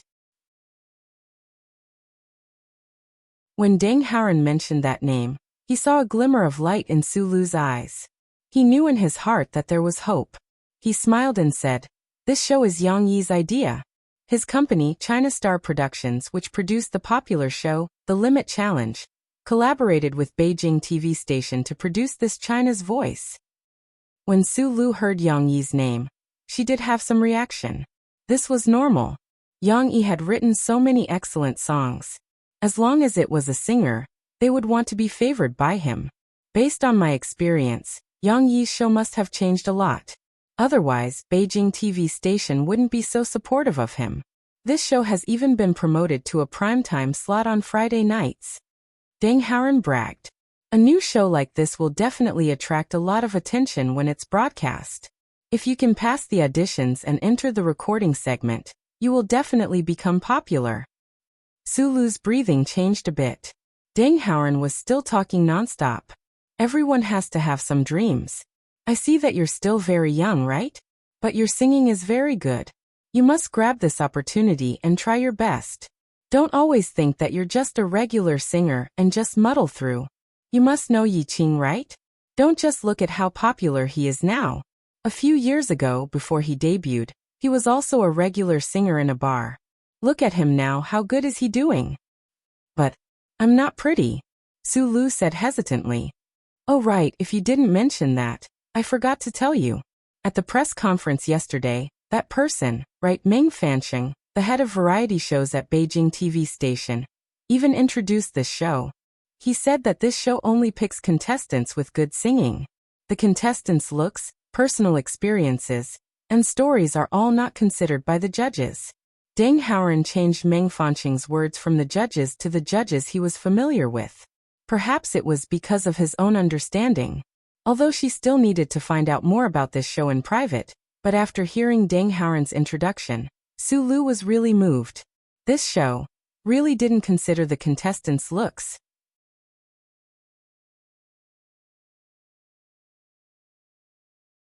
Chapter 776. There were talented singers in every world. Even though the entertainment industry in this world was extremely developed, and the average ability and quality of the singers in this world were much higher than in Yang Yi's previous world, there were also idol singers who relied on their good looks to gain fame. There were also talented singers who didn't have the opportunity to stand out because of their bad looks. Yang Yi didn't know what kind of opportunity it would be for a singer like Sulu to appear on his show. which had become popular all over the country once it was introduced in his previous life. Of course, it was still too early to talk about this. While the media was discussing whether Yang Yi's return to the music industry to create a new variety show would be a flop, Yang Yi didn't care at all. On this Saturday afternoon, he brought Shishi to Binhai District's beach to play as if no one else was around. Today, it was just the two of them. Since summer had arrived, as the only beach in Jiangcheng, it had also become the busiest place in Jiangcheng. For safety reasons, Murphy and Tong Tong didn't follow them. "I'm done. Put on your hat." Under a tree by the beach, Yang Yi, who was wearing sunglasses, a white singlet, and beach shorts, was applying sunscreen for Shishi. Murphy had repeatedly told him to do this in order to prevent her daughter from getting tanned. Yang Yi carefully grabbed Shishi's exposed arm and applied the sunscreen evenly. Shishi couldn't wait any longer. The little girl, who was wearing a swimsuit, put on a wide-brimmed sun hat, held a small pink bucket in one hand and a small plastic spatula in the other, and ran ahead excitedly. The little girl had a pair of thin and long legs. She ran very fast, leaving a trail of light footprints on the beach in the blink of an eye. Shishi's giggles could be heard from afar. "Papa, hurry up." Yang Yi pushed up his sunglasses and followed her with a smile. Yang Yi, who was alone, might attract the attention of the opposite sex because of his height and figure. However, Yang Yi had a little girl running around happily, which greatly reduced the attention he received and reduced the risk of his identity being exposed. After a while, Yang Yi and Shishi found a place to settle down and look for shells on a beach with fewer people. "Let's do it here," Cece said eagerly to her father. "Okay." Yang Yi smiled and squatted down. He took Shishi's small spatula and removed a large piece of sand in front of him. He also picked out a few shells and showed them to Shishi. "Look, there are many shells here, but these two are not very good looking. They have chipped corners. I want to look for them too." Shishi jumped up and down on the side. She looked very cute when she was impatient. The little girl was not satisfied with looking for shells on the beach that her father had turned over. She took a small spatula and dug in the sand. Perhaps she was a little greedy, but the spatula dug very deep. The little girl held her breath and struggled to turn over the spatula of sand. The moment she turned over the sand, Shishi staggered a little. Yang Yi felt funny and reached out to pull her. However, Shishi still felt that it was very interesting. She smiled and said, "Papa, you're looking there. I'm looking here." They also had a clear division of labor and divided their respective territories. After that, Shishi squatted down on the beach. Her two white and tender little hands moved in the sand pit that she had just dug, looking for beautiful shells. After a while, Shishi's little hands were stained with sand and became dirty, but Shishi did not care. "Take your time. Don't worry, be careful not to scratch your hands," Yang Yi said worriedly. Although she did not want her father to intervene, after a while, Shishi excitedly came to find her father again. "Papa, Papa, look, I found a super big shell." Shishi happily ran to show her father her spoils of war. In fact, it could not be said to be super big, because it was just a fan-shaped shell that was twice as big as an ordinary small shell. It was very common. The outside was rough and linear, but the inside was smooth and delicate. The sand inside had been cleaned by Shishi's little hands. "Congratulations, Shishi, you have got your first spoil of war," Yang Yi said with a smile. "This is good, put it in your bucket." "Hee Papa, you should also hurry up and find it." Shishi smiled happily, turned her little head, and continued to search in her territory. Of course, Yang Yi could not just stand aside and watch. He also squatted down to help Shishi dig the shell. This 87 meters tall man was digging sand on the beach like a child, which was very funny. However, who could say anything about it when he bowed his head and played with his daughter? Shishi was digging shells on the beach today. She felt that she had entered a new world. Shells were so magical. There were so many strange shells, and none of them looked the same. In addition to fan-shaped shells, there were small, curved shells like snails, and even long, sharp, spiral shells. Of course, when it came to good-looking shells, Shishi still preferred those fan-shaped shells that were smooth on the outside and inside. Not only because they were beautiful and looked shiny, but also because they were like a layer of oil, which was very comfortable to touch. Xixi and her father worked together and dug on the beach for nearly an hour. The pink bucket was half full, and it was still heavy when she carried it. But this was the result of her own efforts. Xixi was satisfied in her heart. She was full of vitality and carried the bucket by herself, without her father's help. "Let's go." Yang Yi patted Xixi's little shoulder lovingly and said, "Let's wash these shells in the sand. You will find that they are more beautiful." There was a bathing area on the beach. Yang Yi took Xixi to the tap outside to wash the shells. However, the little girl played with the water more than washing the shells. She took a big shell and put it under the water. Suddenly, the water splashed around and sprinkled on her face. The little girl squinted her eyes and wrinkled her little nose to avoid the water, while giggling and having a lot of fun. Yang Yi washed the shells very carefully. In order not to bring the sand home, he washed the sand on each shell and finally put it in a plastic bag. "Papa, why are there no clams in the shells here?" Xixi was satisfied with playing. Then she remembered this question and asked curiously. Xixi had eaten clams before, so she felt that the shells of clams were similar to these shells. Because these shells are shells left by dead clams or other mollusks. They originally lived in the sea, but these shells were washed ashore by the sea, so you dug them out. Yang Yi explained. Xixi still had a lot of questions. She picked up a spiral shell and asked, "Papa, why does this one look different from those?" "They are different shells. This one grows in a spiral shape. At the beginning it is just a little bit. As it grows, the shell that protects it will also grow in this direction, circle by circle," Yang Yi explained. "Papa, then does this one look like a snail?" Xixi finally thought of a reference. "Yes, like a snail. These shells are small houses where they live and grow. But a snail grows up on land, and these shells grow up in the sea," Yang Yi explained with a smile. On the way back, Xixi asked a lot of questions. To be honest, Yang Yi didn't know much about shellfish. What little knowledge he had was almost exhausted by his daughter.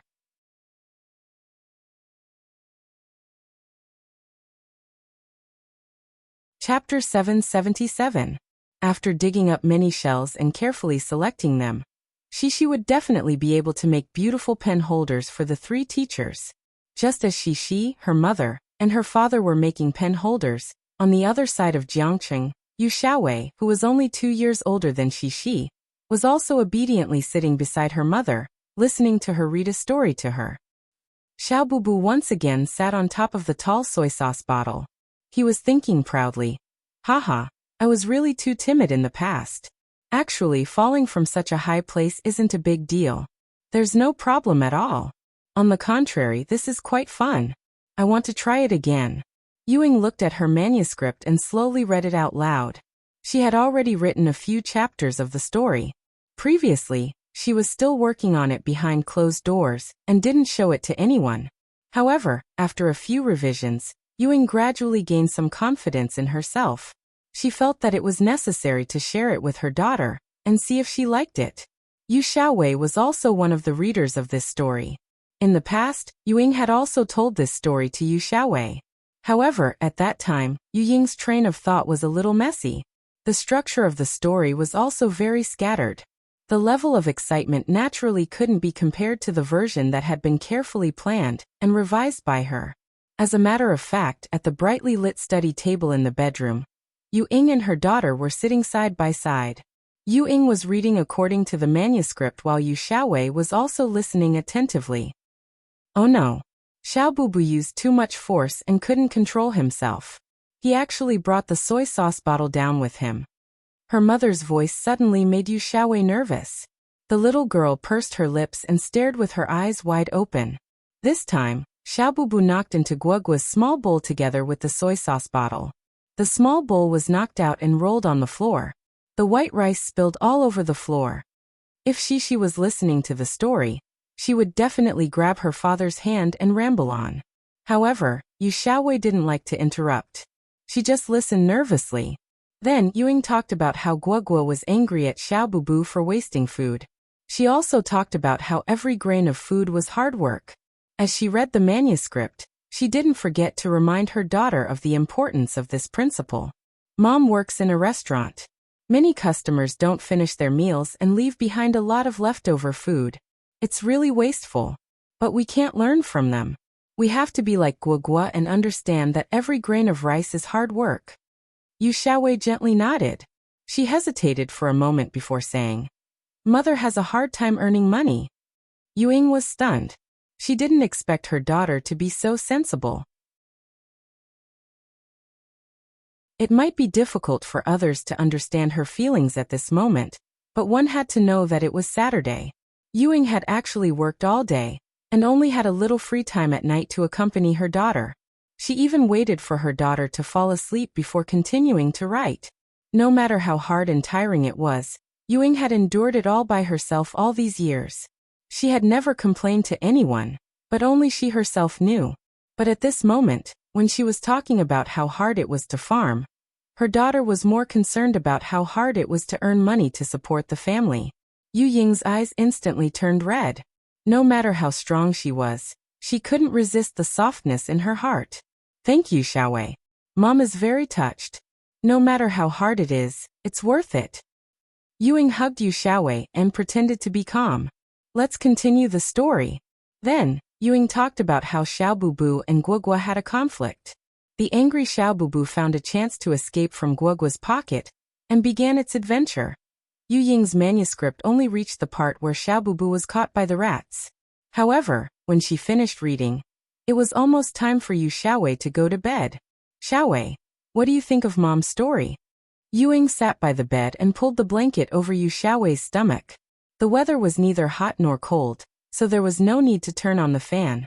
However, she still needed to cover her stomach with a blanket to prevent her stomach from catching a cold. Yu Xiaowei looked at her mother and blinked her eyes. She said softly, It's very good. I like it. Oh, that's good. Mom is happy that you like it. Yu Ying was really elated. Although her daughter didn't talk much, she was very smart and honest. She didn't like to lie. If she said it was good, it meant that it wouldn't be bad. However, she couldn't be too smug in front of her daughter. Yu Ying took a deep breath and pretended to be serious. Xiaowei, Mom wants to tell you something very important. That is, you can't be like Xiaobubu. You can't be so willful. Yu Xiaowei looked at her mother and listened carefully.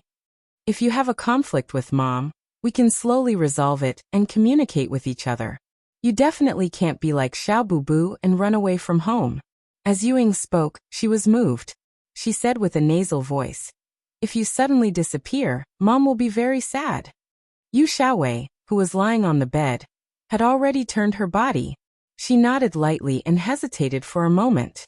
She even reached out a small hand from under the blanket and gently grabbed her mother's hand.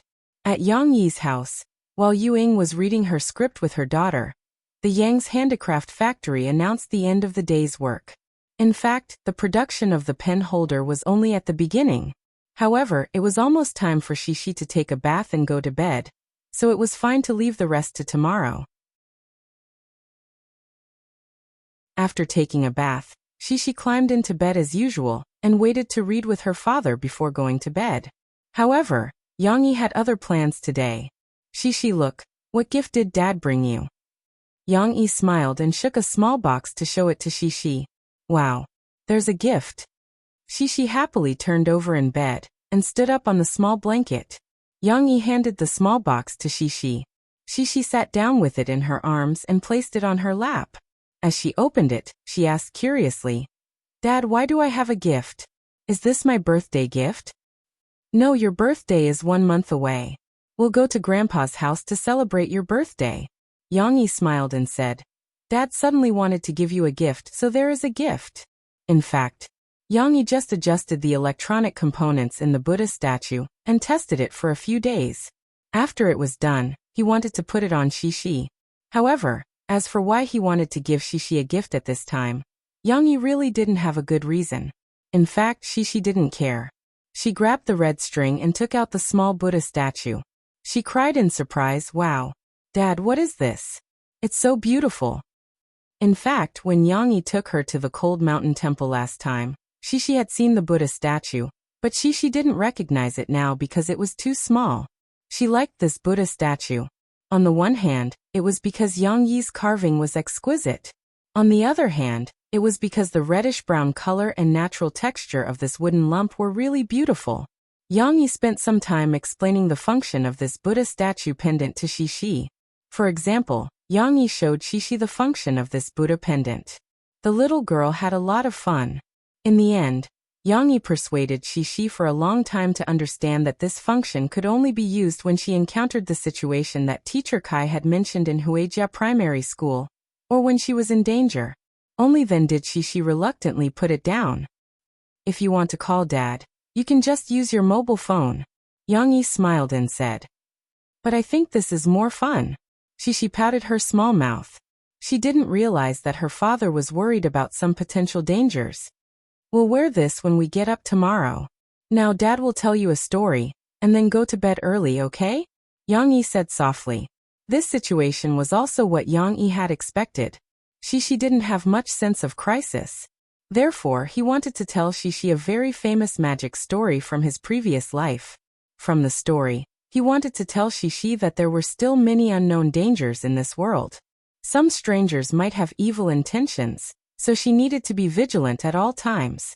Of course, the most important thing was to ask Dad for help. Okay. I like listening to Dad's stories the most. Shishi, who was looking at the Buddha statue a moment ago, was now full of joy and lying back in bed, looking at her father expectantly.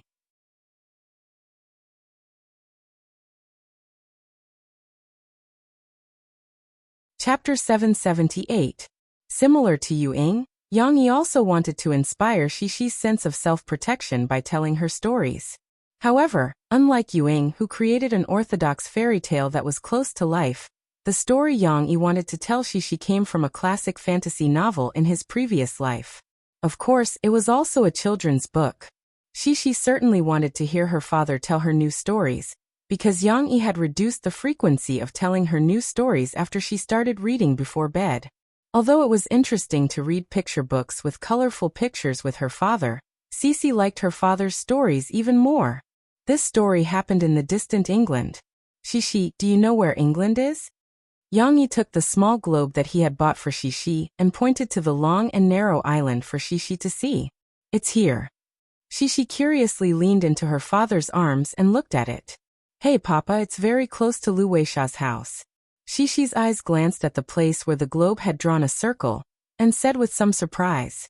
Yes, it's very close to Lu Weisha's house. Yang Yi said with a smile. Back to the story that Shishi was looking forward to hearing. Yang Yi described the 4 children, Peter, Susan, Edmund, and Lucy.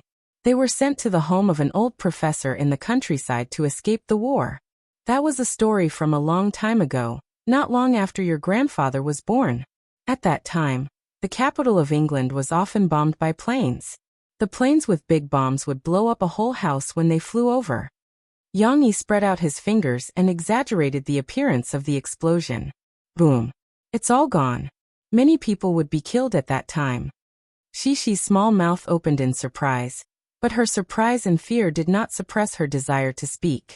Papa, what about Grandpa? Why did you blow up the house? The little girl hugged her father's arm and asked worriedly. At that time, our country was also at war.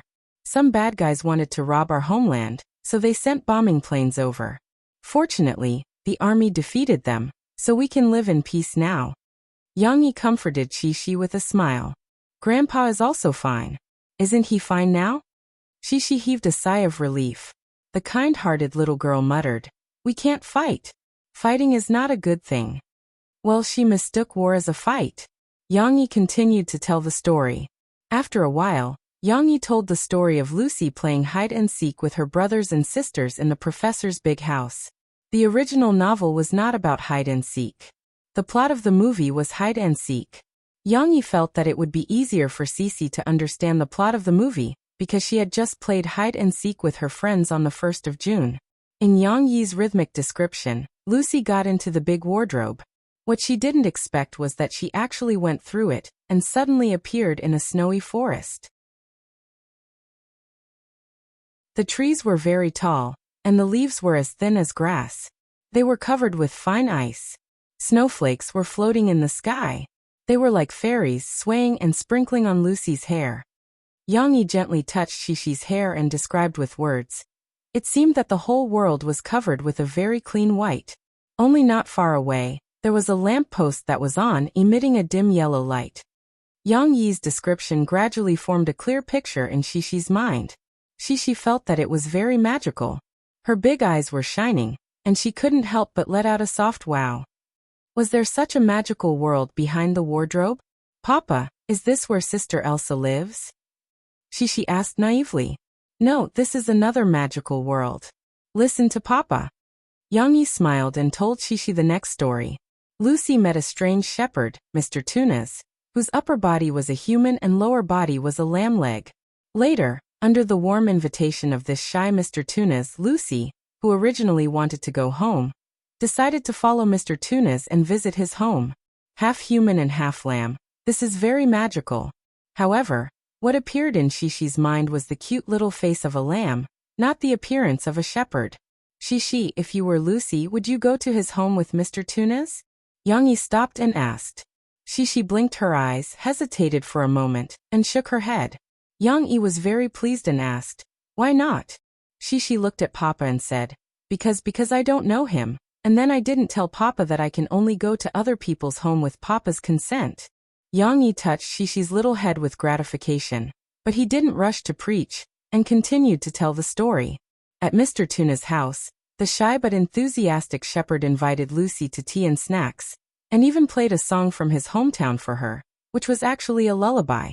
As the story became more and more intense, Mr. Tunas finally became ruthless. He told the sleepy Lucy that he was going to report Lucy's news to the White Witch, because the bad person who turned the beautiful land of Narnia into a world of ice and snow wanted to catch every human child who appeared. Mr. Tunas is a bad guy? Xishi, who was a little sleepy from listening to the story, heard this twist and her big eyes widened in disbelief.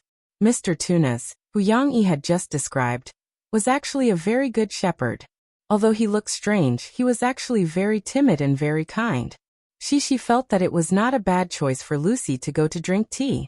Let's not care whether Mr. Tunas is a bad guy, or just a good person who wants to do bad things under the coercion of the White Witch. Yang Yi turned around, looked into Cece's eyes, and began to talk about his real purpose tonight. In fact, it's not that simple. In fact, there are many, many bad people in this world that you can't see. Cece was so engrossed in listening that she even forgot to interrupt. Bad people will not label themselves as bad people. You may know a person for a long time, but you may not know his true nature. It is possible that a person who looks very good can actually be a bad guy. Yang Yi said, only mom and dad are definitely good people who will never harm you. You can't judge other people based on your intuition, understand? Then what should I do? Xishi pursed her lips and asked fearfully. Don't worry, you still need dad to help you judge. When you grow up and have your own judgment, you will be able to judge whether he is a good person or a bad person. Yang Yi said gently, this is also why dad told you that no matter where you go now, you have to tell dad first and ask for dad's permission. Xishi nodded obediently. Dad, now give me another example. Yang Yi smiled and said, it's similar to the question teacher Kai asked. What if you and dad are traveling outside, but you accidentally get separated from dad? Find the security uncle and ask them to call dad. Xishi answered very smoothly. Dad's phone number is 13x times x times x. This method works, but sometimes, you may not be able to find the security uncle or the police uncle, and the person you ask for help may be a bad person. Yang Yi said.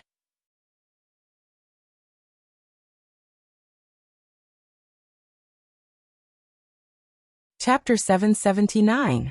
I already said that I should look for the police uncle if I have any difficulties. Now my father said that the police uncle might also be a bad person. This is making things difficult for me, Yang Xiaoxi. I don't know. Xishi pouted and said. She was now immersed in the scene set by her father, but she had forgotten what her father had given her in the beginning. It didn't matter. Yang Yi took the Buddha pendant and shook it gently in front of Xishi.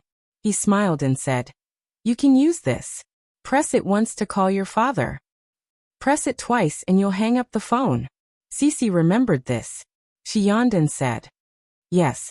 In this way, You can talk to your father and tell him where you are. He will come to find you immediately. Yang Yi smiled and said, also, if you are really in danger and you shouldn't make any sound, you only need to press this thing twice. You don't need to talk on the phone, and your father can quickly appear by your side. Shishi nodded obediently. She rubbed her eyes. She was very tired mentally and physically, but the little girl still listened very carefully.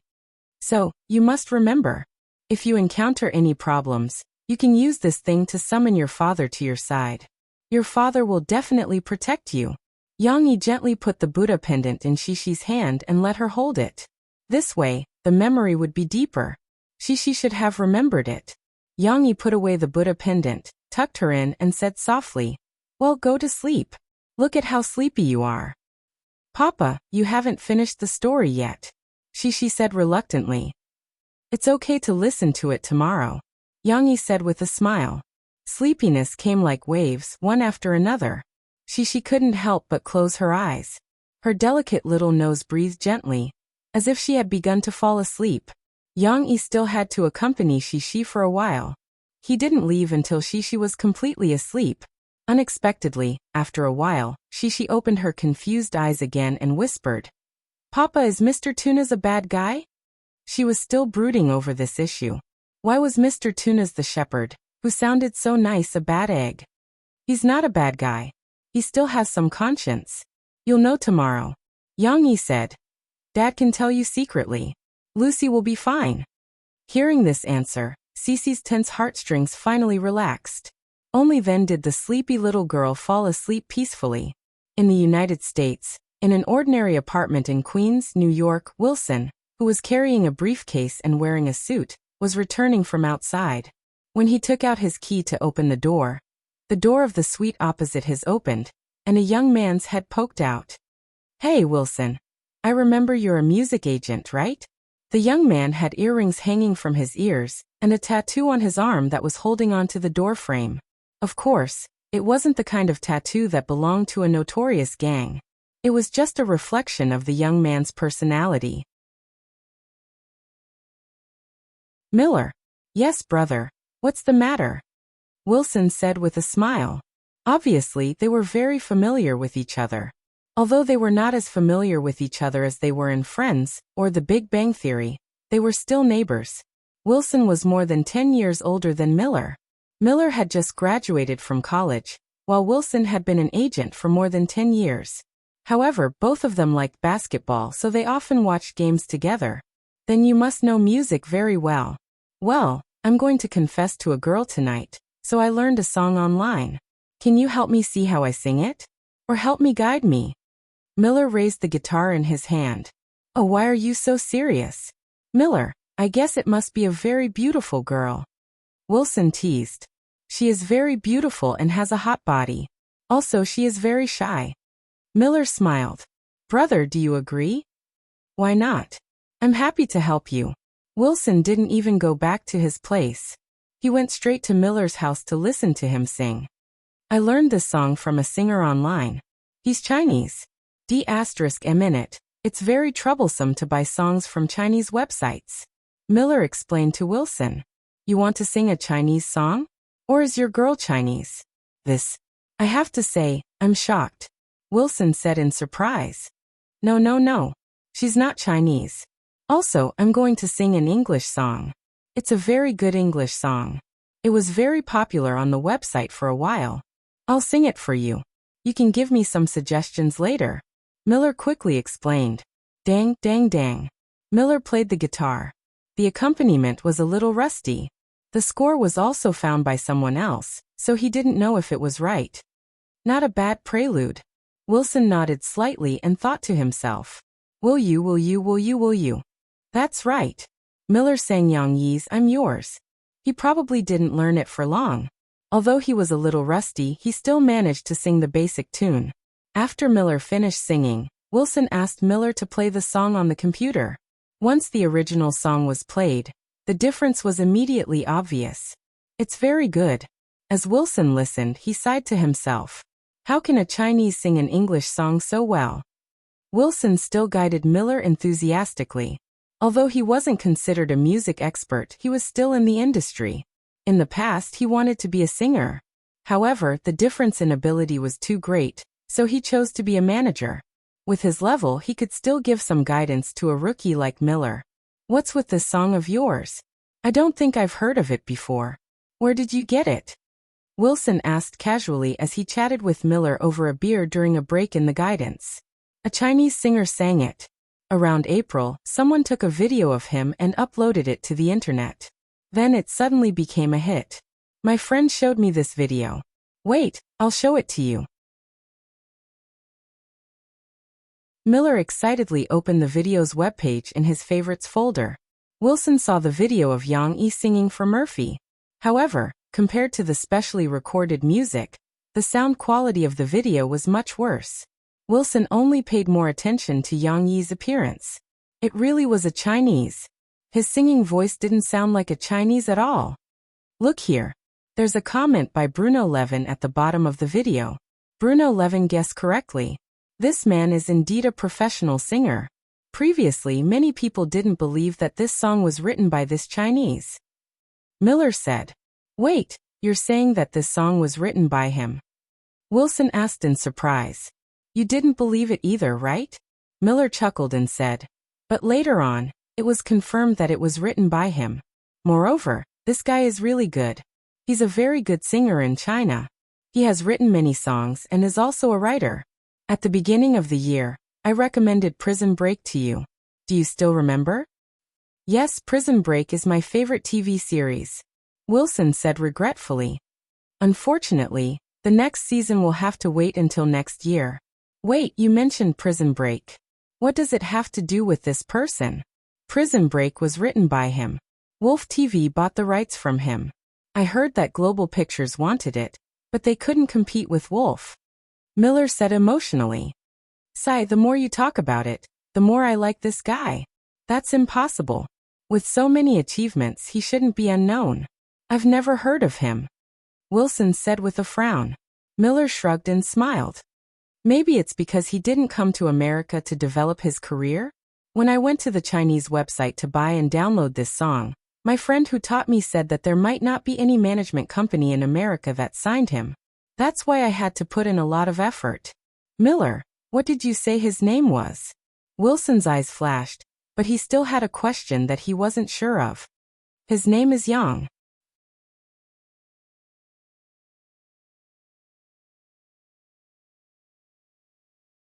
Chapter 780. Wilson was considered an experienced music agent in the industry. Although he was capable and experienced, his vision and luck were average. None of the singers he signed with were able to make a name for themselves in the American music industry. The only one who was more capable and had some achievements was a cowboy singer from his hometown, Texas. He was discovered by Wilson during a country music competition. His singing skills were unquestionable, but the cowboy was a little addicted to alcohol and had a bad temper. Once, Wilson arranged for him to appear on a TV show. However, the guy casually said something that exposed his racist tendencies. He was strongly boycotted, and naturally his future was ruined. Therefore, Wilson could only say that he had been doing well all these years. In comparison, a female agent who joined the company in the same year as him had been promoted to a gold medal manager after making a singer popular. Why would she need to live in a commoner's apartment like him? Wilson was eager to discover a newcomer with potential and turn him into a superstar in the music industry. He wanted to prove that he was not an unlucky music agent. "This is the person I want." Wilson looked at Yang Yi on the computer screen and felt a surge of impulse. After bidding farewell to Miller, Wilson returned to his apartment. He did not even bother to take off his clothes. He pulled on his tie and turned on his computer excitedly and nervously. Through some of his agent resources, he looked up Yang Yi's name. No. He's not even registered with the American Singers Guild. This guy is really a complete newcomer. Wilson looked at the results of his investigation excitedly. Yang Yi had not signed with any music or management company in the United States. Wilson felt that he had a chance. He was an Asian singer who could compose beautiful English songs. The cumulative views of his singing videos had already exceeded 100 million views. Furthermore, This person had a certain degree of popularity among the Chinese community. He had also written a wonderful script like Prison Break. With all these factors combined, if he still did not become popular, Wilson felt that he would no longer be able to survive in this industry. However, there was a problem. How could Wilson find this singer? I have to go to China and find Yang before the other agents find him. But China is so big. Where can I find him? Wilson pondered. By the way, I think Leo's ex-girlfriend is an international student from China. Maybe she can help. Wilson thought of one of his cousins. Wilson did not know that after Yang Yi became famous, many record companies in the US approached him. There were even some international tycoons who wanted to sign him to develop in the US. But the result was obvious. Yang Yi rejected all of them. However, Wilson didn't have time to think too much about it. Regardless of whether others were rejected or not, he had to give it a try no matter what. He had to seize this precious opportunity. 4 days later, at Shanghai Hongqiao International Airport, Wilson, who had flown halfway around the world, arrived in China. His cousin's ex-girlfriend generously helped him. Not only did she help him find the contact address of Yang Yi's studio, but she also helped him describe his route plan after arriving in Shanghai in both English and Chinese. Therefore, although it was difficult for Wilson, he still showed up at the entrance of Phoebe's studio a day later. After a long explanation with the receptionist, Mo Xiaowan received him. Mo Xiaowan had also lived in the US for a period of time. Her spoken English made Wilson feel close to her. He told Mo Xiaowan his intention. I rushed over from the US because I want to talk to Yang face to face. If he goes to the US to develop his career, he will definitely become a very popular star. Wilson even handed Mo Xiaowan his business card. The name of the management company listed on it was very famous.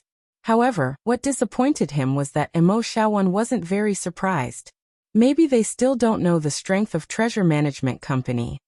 Wilson thought to himself. He tried his best to describe the top 10 management companies in the US to Mo Xiaowan. At the same time, he also bragged about his own abilities and achievements. There were indeed a lot of exaggerations. Even so, Mo Xiaowan was still unmoved. She had even received people who were bigger than Wilson on behalf of Yang Yi. Although it was not necessarily about music, people from Wolf TV station, the great director Wu Yayan, and others were more important than Wilson. If you want to meet Yang Yi, I'm sorry to disappoint you. He is not in Jiangqing now. He went to Shanghai early this morning to record a program, Mo Xiaowan said to Wilson. Mo Xiaowan was not lying to Wilson. Yang Yi had indeed gone to Shanghai to record a program. The special program of the Extreme Challenge, the charity concert, would officially start tomorrow night. Yang Yi, as Dan Hongkuei's guest composer and actor, would also be performing on stage. Moreover, according to the arrangement, he would have a solo song. However, to Wilson, this was a piece of news that made him feel helpless and disappointed. It was not easy for him to find his way to Jiangqing from Shanghai. In the end, Yang Yi had gone to Shanghai. This was simply fate making a fool out of him. How about this? It was not easy for you to come all the way here from the US.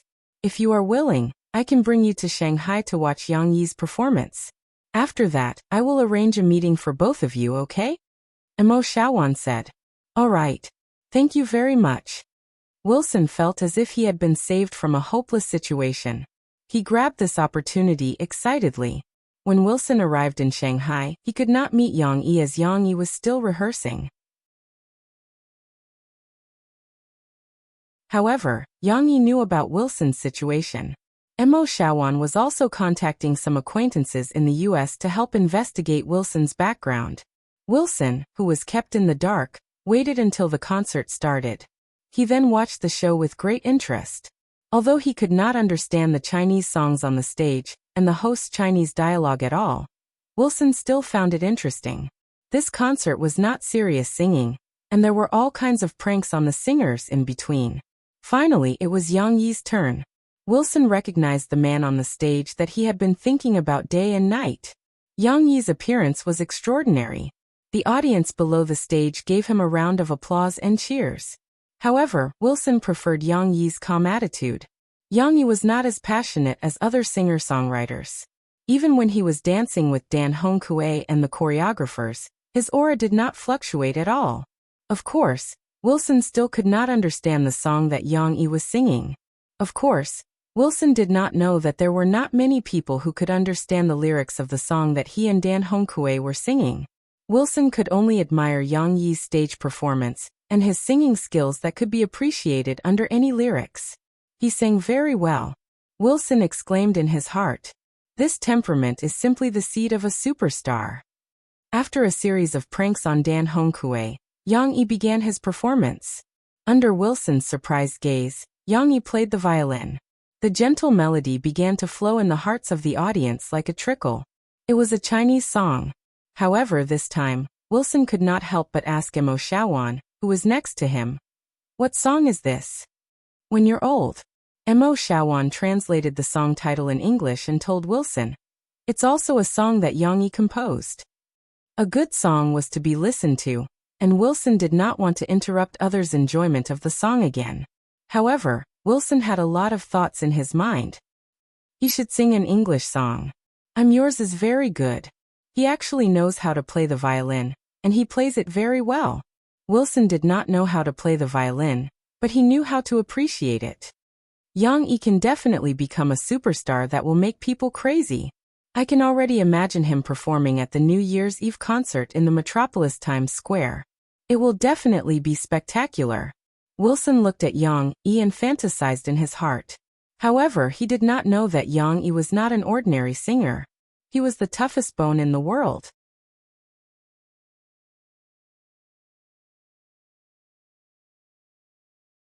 Chapter 781. Yang Yi's performance was, of course, the finale. After he finished singing, the Extreme Challenge charity concert also came to an end. Under Wilson's expectant gaze, Mo Shaowan glanced at her phone and nodded. "Let's go. Mr. Yang is waiting for you backstage. Here's my chance." Wilson quickly got up, tidied up his suit, and followed Mo Shaowan backstage in high spirits. Not long after, he saw Yang Yi, who had just changed his clothes, walk in. So tall.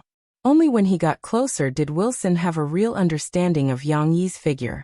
He was considered to be relatively tall, about 1.8 meters tall, but Yang Yi was even taller than him, which was different from his impression of Chinese people. Of course, Wilson was a professional agent. He wouldn't be distracted easily. He took the initiative to greet Yang Yi and introduced himself. "Hello, Mr. Wilson." Yang Yi shook Wilson's hand and smiled calmly. His reaction wasn't very enthusiastic. The situation that Wilson was worried about appeared. In fact, when he first communicated with Mo Shaowan and saw Yang Yi's extraordinary temperament, Wilson had a faint premonition. After all, Wilson was also in the upper-class circle of the metropolis. He had seen people with the same temperament as Yang Yi. They were basically rich and respectable. Would a rich and respectable person be willing to lower his status and join a management company? Of course, Wilson subconsciously concealed this judgment from himself. He hoped that Yang Yi was an ordinary singer, hoping to enter a stage that seemed more advanced than him. But now, it seemed that his initial judgment was right. Wilson still enthusiastically introduced himself and his company's strength in the American music industry to Yang Yi. "If you're willing to join our company and sign a music management contract with our treasure management company, we'll do our best to provide you with the best services, such as image packaging, program promotion, record recording, etc." However, Yang Yi only listened to him politely. If it had been any other situation, Yang Yi would not have agreed to meet Wilson. He had a lot of things to deal with, so the contact from these agencies was basically handled by Mo Shaowan. However, Wilson was the only music manager in America who did not contact Yang Yi or his company through phone calls. He was the only one who chose to travel all the way to China, and even found the address of his company in Jiangcheng. "Based on your sincerity, I can't possibly let you come all the way here only to be rejected. That's why I asked my agent to bring you to Shanghai to listen to your intentions," Yang Yi said to Wilson with a smile. "But my friend, I'm sorry. My answer is still no. I will not join any management company in the US. Not only Treasure Management Company, but I will also join all management companies and record companies." Yang Yi made his intentions clear. Wilson was very disappointed. He tried to ask Young-yi, "May I know why?" "It's because your music is really good, but it's not very popular in the US. It's a pity. I can help you arrange a TV show in the US like Prada Talk Show. It's the most influential talk show in the US. Prada Talk Show? Yang-yi's expression was a little strange. I remember that one of your contracted singers suffered a huge blow on this show. Mo Shawan was very fast. In just one night, she got someone to find Wilson's file in the US. Of course, these were all public and there was no special confidentiality. Therefore, Yang-yi knew Wilson very well, much better than he knew himself. You know about Boone? Wilson looked at Yang-yi in surprise. Sorry, I have to confirm the authenticity of your identity, Yang-yi said with a smile. Sigh, it's okay. Actually, it's not a secret. It's just that when I signed the contract with Boone, I didn't know that he was a racist. After all, he and I are both white. Wilson said helplessly. After the incident, the company terminated the contract with Boone, and I was punished. Yang-yi knew about all these. He also knew that Wilson's luck was really bad. The artists he had worked with did not bring him any good results. However, Wilson's character was not bad. Yang-yi saw from the information that although his artists were hopeless, Wilson still tried his best to help them fight for all kinds of opportunities until the contract ended. Even so, Yang-yi still rejected Wilson. Sorry, I'm not that interested in the US music industry. Moreover, even if I want to develop in the US, I will choose to open my own company. I'm not an ordinary singer. I believe you already know this. After sending off the disappointed Wilson, Yang-yi went to the lounge next door and saw Murphy, Shishi, and Tong Tong. Papa, you sing so well. Cece, who had been watching the show with her mother in the audience, was still very excited at this moment. She waved her little paw and expressed her praise to her father. Is it just that I sing well? Am I not handsome when I play the violin? Yang-yi teased Shishi and laughed. It's also super handsome. But Papa, I don't understand the song that you and Uncle Dan sang. Shishi handed her little hand to Tong Tong, who was leaning over and stretching out his hand. Then she turned her little head and said to her father, Mom said that it's the language of Mom's hometown. Yes, it's Hokkien. If you want to learn, either of us can teach you. Yang-yi said with a smile. I want to learn. I want to learn. Shishi said happily as she jumped around. Learn from your father. He's very patient. Murphy said with a smile. Your mother still has to take care of your brother. Yang-yi touched Shishi's little head and changed the topic. Shishi, did you and your mother donate the books that we brought today? This charity gala didn't sell tickets or collect donations. It only collected books from fans to donate to children in poor areas. Everyone had to bring at least 6 books. Yang-yi certainly couldn't let Shishi miss out on such a meaningful event. He had already prepared the donated books for Shishi. I donated them. Mom asked my aunt to take me there. There were so many books and the table was so big and so long. Shishi described the scene to her father excitedly. That's very good. You know, by donating these books, many brothers and sisters who can't afford to buy books will be able to read them. Yang-yi said gently to Shishi, You're helping them. On the way back to the hotel, Murphy learned that Yang-yi had rejected Wilson. She curiously picked up Wilson's information and read it. After flipping through 2 pages, she saw a familiar word. Wilson is from Texas. Murphy turned to Yang-yi and said, Yang-yi's father-in-law's farm was also in Texas. Yes, but he works in New York. He works in a New York agency, Yang-yi said. Murphy wasn't very interested. She took the opportunity to talk to Yang-yi about going home during the summer vacation. When are we going to go to my father's place? My mother urged me the last time she called. When Shishi graduates from kindergarten, we'll go there. We'll stay with our father for another summer vacation, about 2 months. It's a long time. Don't worry, Yang-yi said with a smile. It's not me who's anxious. It's my parents who are anxious. They haven't held Tong Tong before, Murphy said with some emotion. Soon, in less than 2 weeks. Yang-yi put his arm around Murphy's shoulder and comforted her. Okay. Murphy nodded gently. The car quieted down. After all, it was very late. She was so sleepy that she dozed off next to her father after her excitement. Yang Yi, on the other hand, pondered. That's right. We have to stay in America for 2 months. That's a long time. What can we do in such a long time? At that moment, Wilson's words from before echoed in Yang Yi's ears. Why don't we leave a deep impression on the foreigners in America?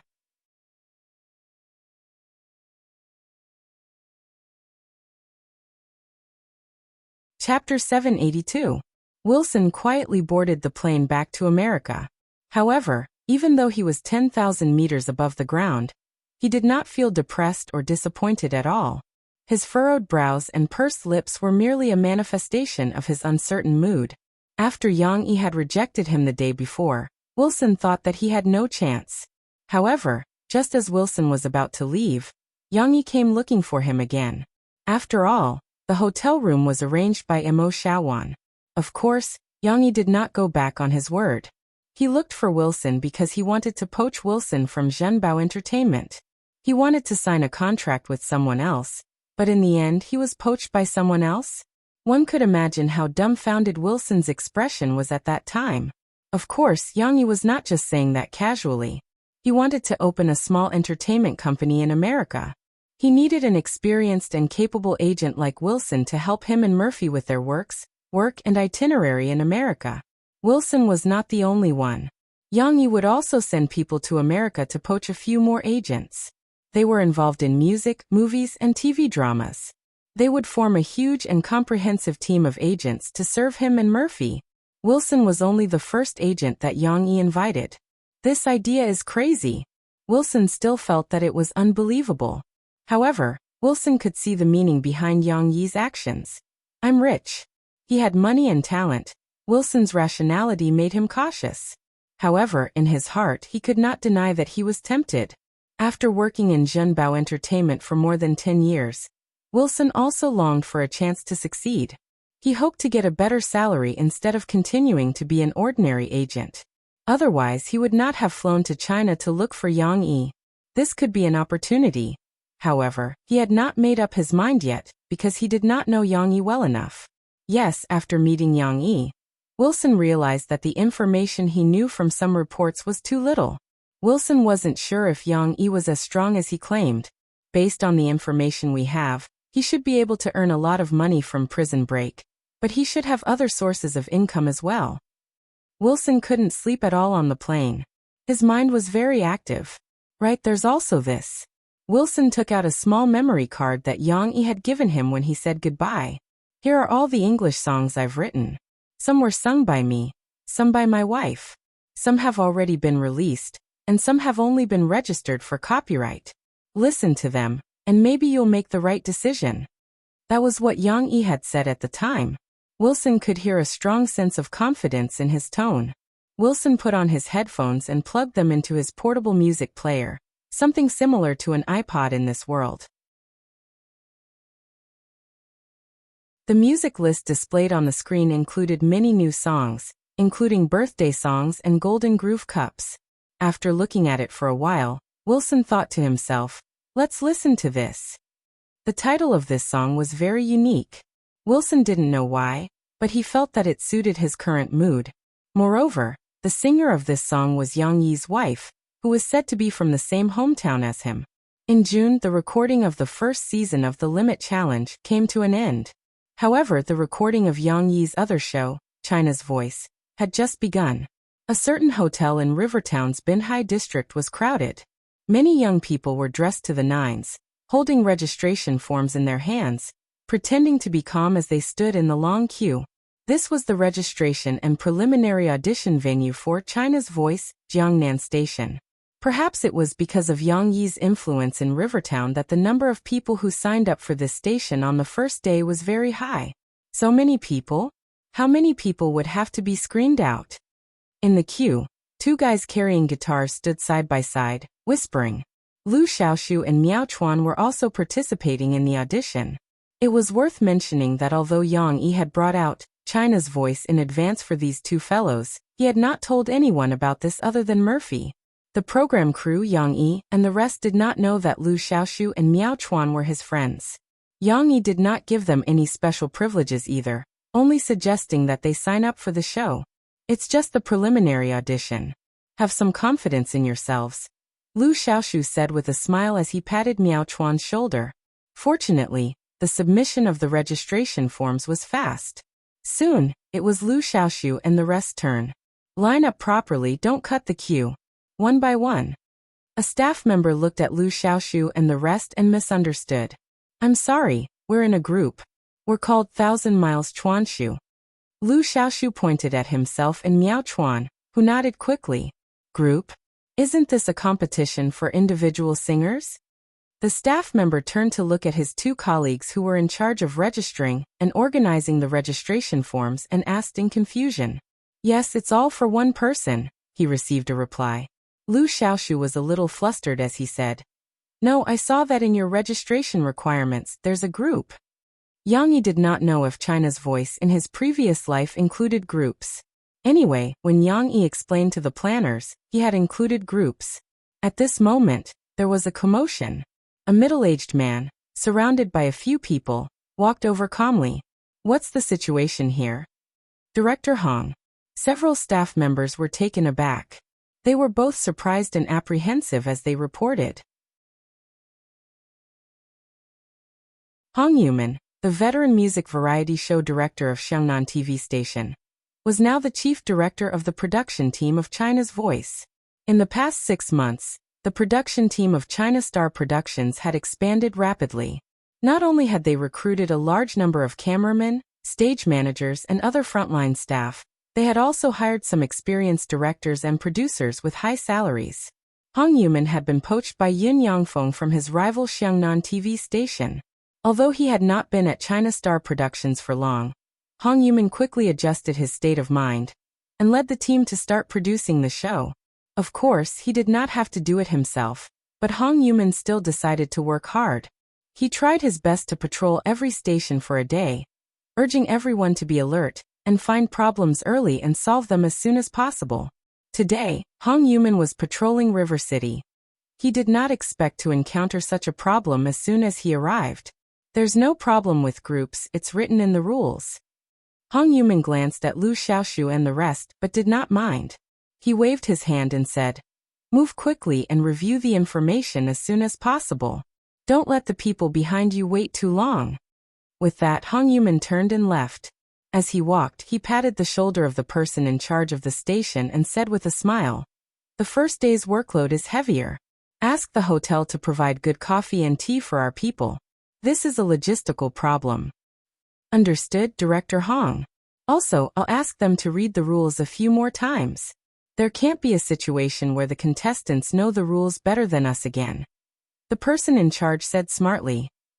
Hong Yuman only nodded.